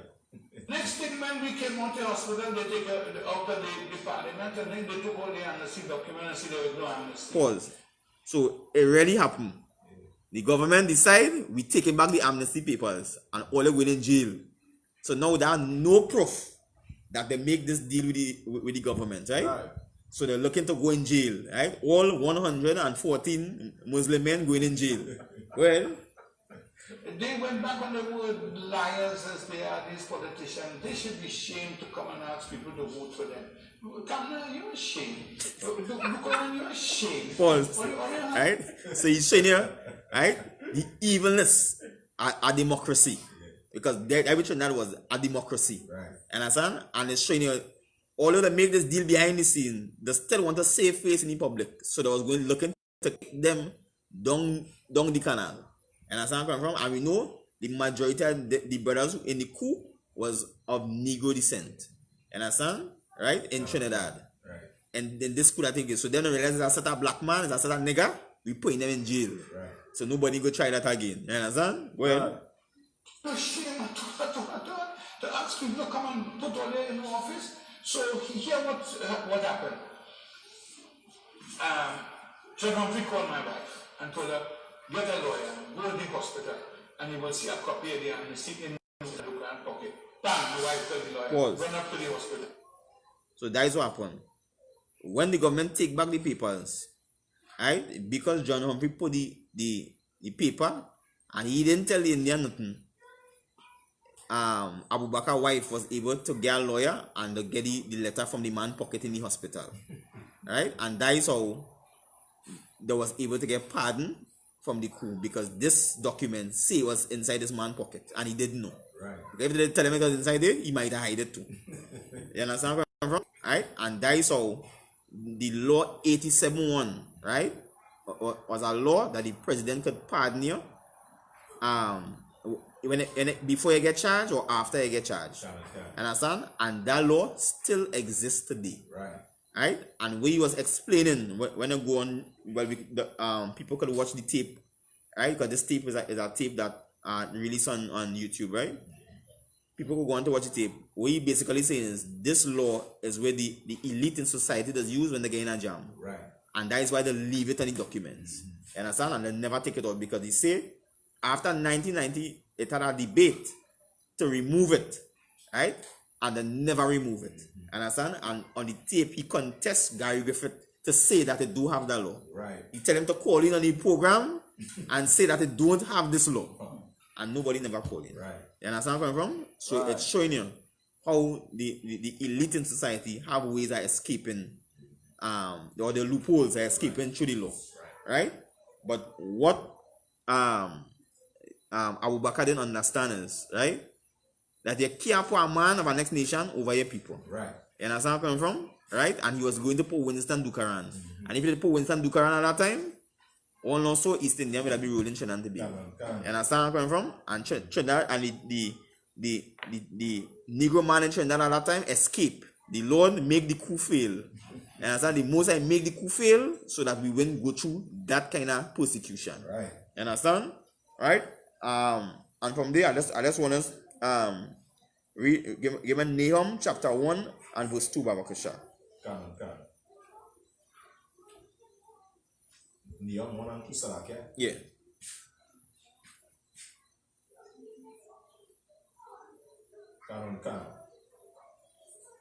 The book of Nahum chapter 1 and verse 2. The Most High is jealous. Right, so they say the Most High is a jealous God. Go ahead. And the Most High revengeth. The Most High revengeth and is furious. That's right. The Most High is who does get revenge.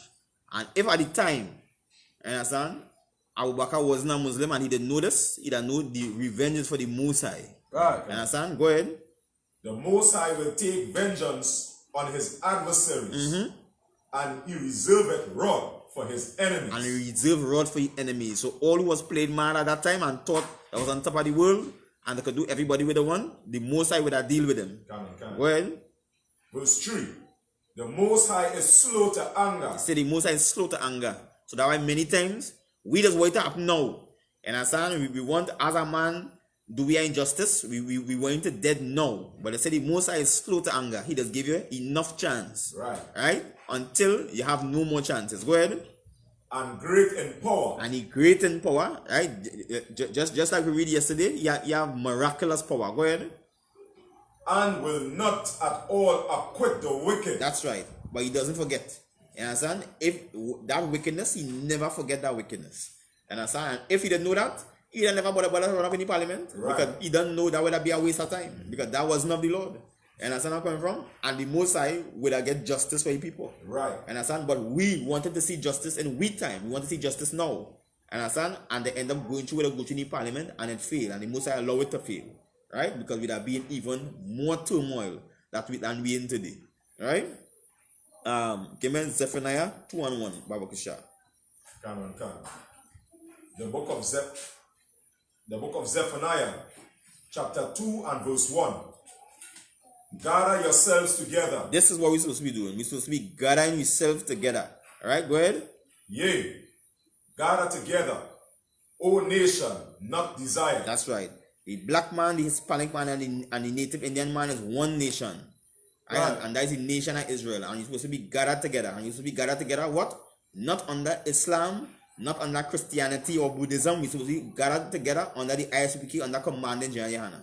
Because in the Bible, it don't have no religion. Right. You understand? Religion, that is man-made thing. You understand? Man wasn't made to function in a religion. You understand? He was made to serve under the Most High. Right. Right? Right? And if you didn't know that, all black people would have gathered together and we'd have never even think about putting or merging with East Indians. Because you see what happened? He nearly get betrayed. Understand? And he'd have get betrayed to the point where he'd have still be in prison today. Understand? And he still end up getting show that mercy way outside today. Understand? Because if they did get through and do kind of turn Prime Minister, all no, Abu Bakr would have been in prison. Right. Understand? So he escaped, right? Right, and you just give me this one more scripture, right? Give me Deuteronomy 28 and 65, Baba Kisha. The book of Deuteronomy, chapter 28 and verse 65.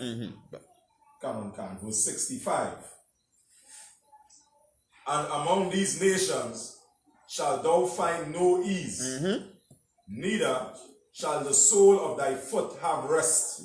That is the black man condition today. We have no ease and the sole of our foot have no rest.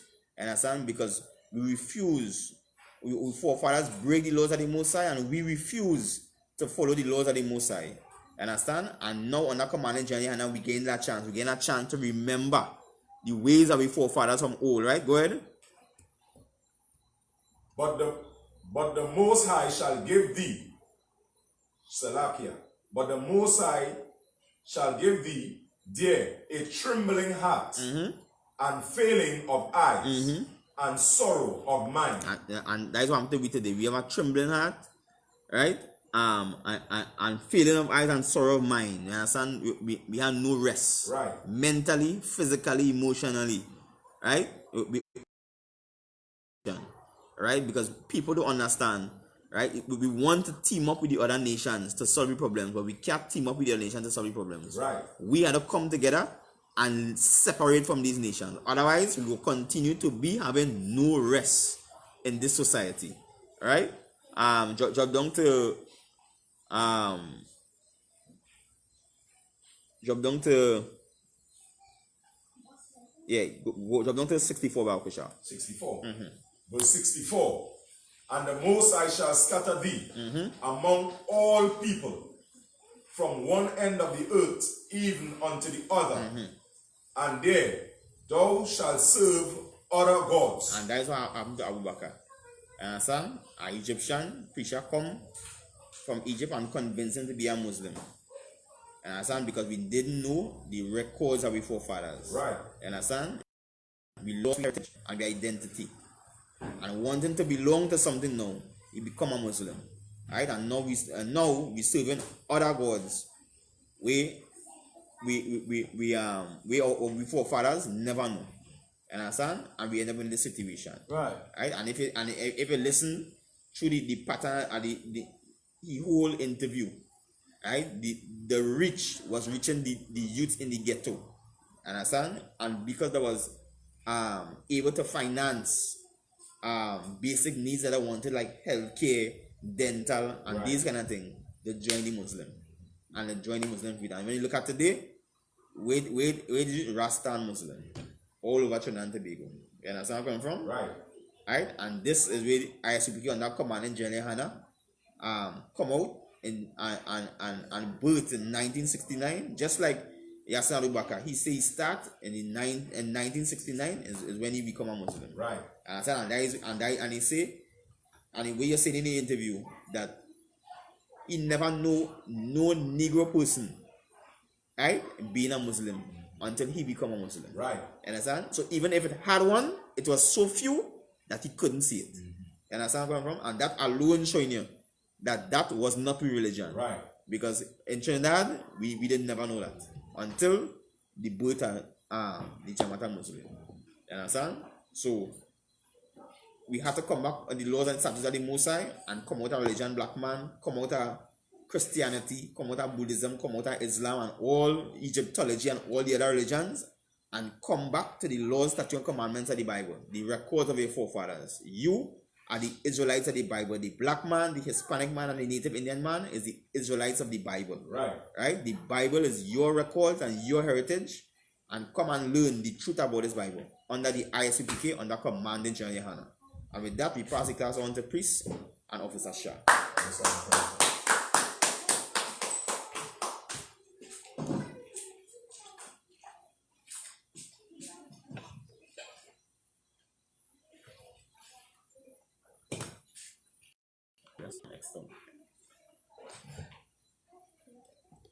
Security announcements. We had the ISUPK out of 125th Street, Harlem, New York, under commanding General Hannah. No rules for brothers and sisters. When a new brother or sister comes into school, they are off limit for 6 months. They are here to be saluted only. They are here to share themselves of the world. After 6 months, if a brother or sister has an interest in a particular person, he or she must get permission from the head to speak to another brother or sister. Then another 6 months, which your brother or sister will court each other. After the 6 month period, the brother or sister will get permission from the head to marry. Tithe, which is the commandment. You can find this in Numbers 8, chapter 18, verse 21, and Malachi chapter 3, verse 8 to 10. Means 10 in Hebrew as per Unction Maishara. 10% of every penny of every increase the Lord gives you to the Treasury Department for teacher, priest fund, free will offering for priest, non-mandatory. Whatever amount you would like to give. Upcoming holy convocation. Yeah. Memorial Building of Trumpets. The first day of the 7th month. That will be Tuesday, September 17, 2020. You can find this in the book of Leviticus, chapter 23, verse 24 and 25. Reminder Akiam and Aquatium to check on social media such as ISUPK, Facebook, Twitter, YouTube, and so on for ISUPK events and materials. If your brother wants to be a trooper in the school, then he needs to start wearing all black, which includes black boots, light shirt, light pants, light headband, or scarf. That is it, Marjan? So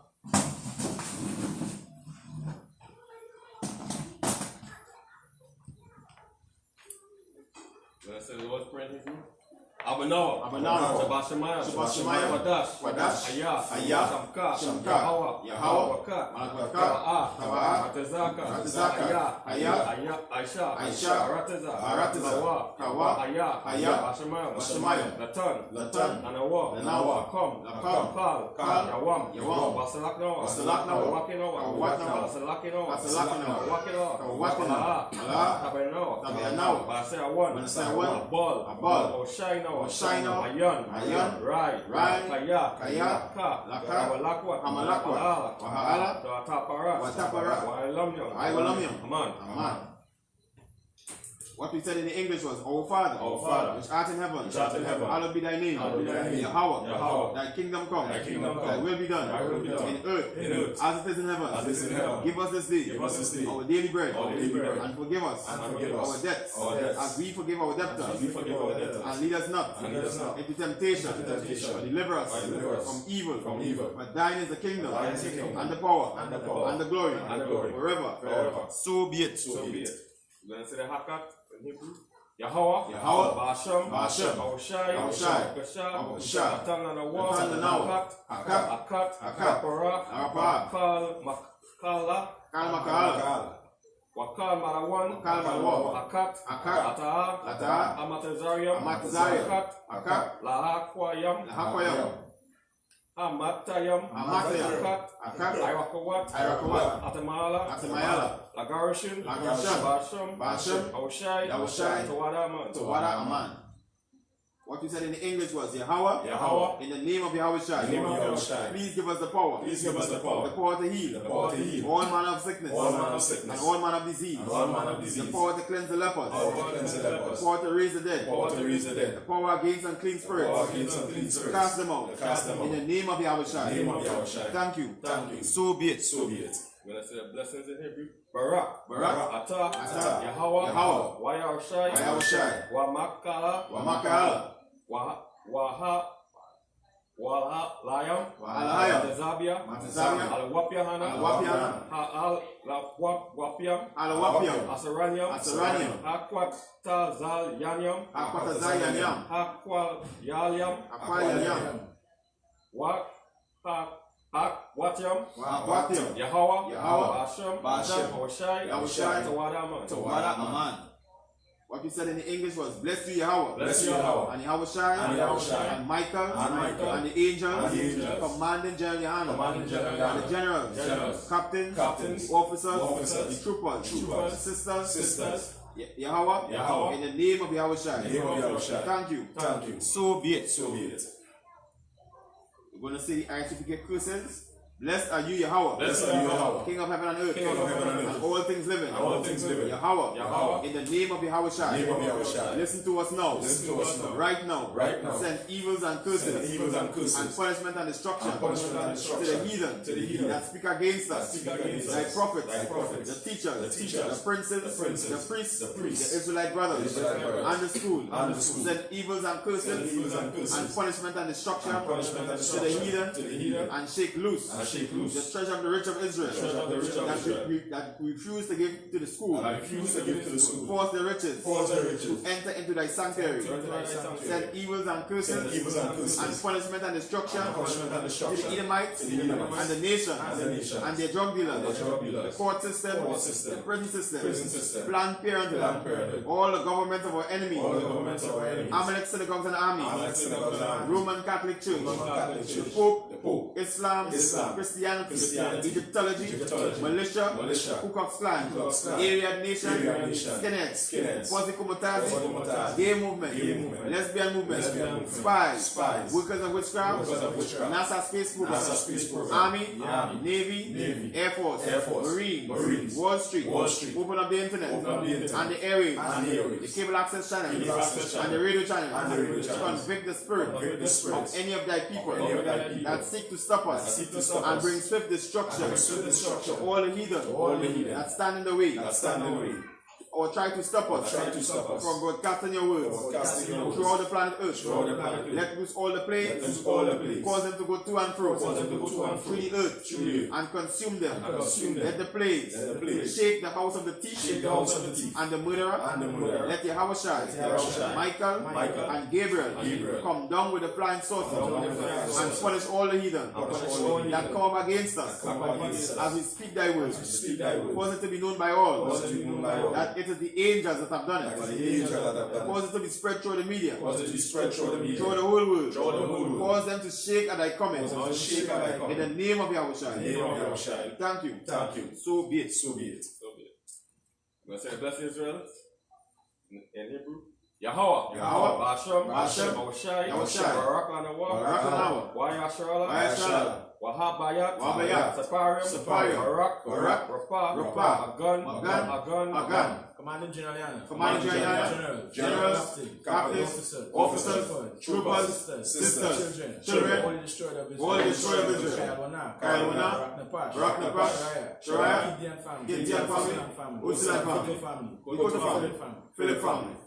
Commanding General, all the generals, the captains, all the officers, all the troopers, all the sisters, all the students, Officer Galawan and family, Officer Sowapiala and family, Officer Matkoyak and family, Officer Tazo Salaki, Officer Yakar and family, Officer Tazo One family, Officer Shan family, Officer Bariat and family, Officer Maikwan family, Shamka, Kaya, Yapa. Commanding General, Generals, Captains, Officers, Troopers, Sisters, Children, all the destroyed of Israel, and all those fighting to come to the truth. All brothers and sisters in ISPK, all the brothers and sisters fighting to come in the truth. Babies and children in the ISPK, family of the ISPK Trinidad and Tobago, Zion, Wesleyan, Daniela, Jamilia, Ashida, Angel, Myelin, Chantel, Nima, Khadija, Francois family, Brown family, Basham, Oshai, Tawarama. What we just said in the English was, Lord, in the name of Yahushua, bless us, and Israel, and the school, bless, heal, shield, protect our loved ones, in the name of Yahushua. Thank you. So be it. Sir, let's get a teacher online and one Kurdish Zulu. Imagine Shabbat, imagine Barak, Yahweh Hashem Yashai Bakatam. Yadi Mata, let's get sisters online and one Kurdish Zulu. Imagine Shabbat, imagine Barak, Yahweh Hashem Yashai Yadi Mata, class dismissed.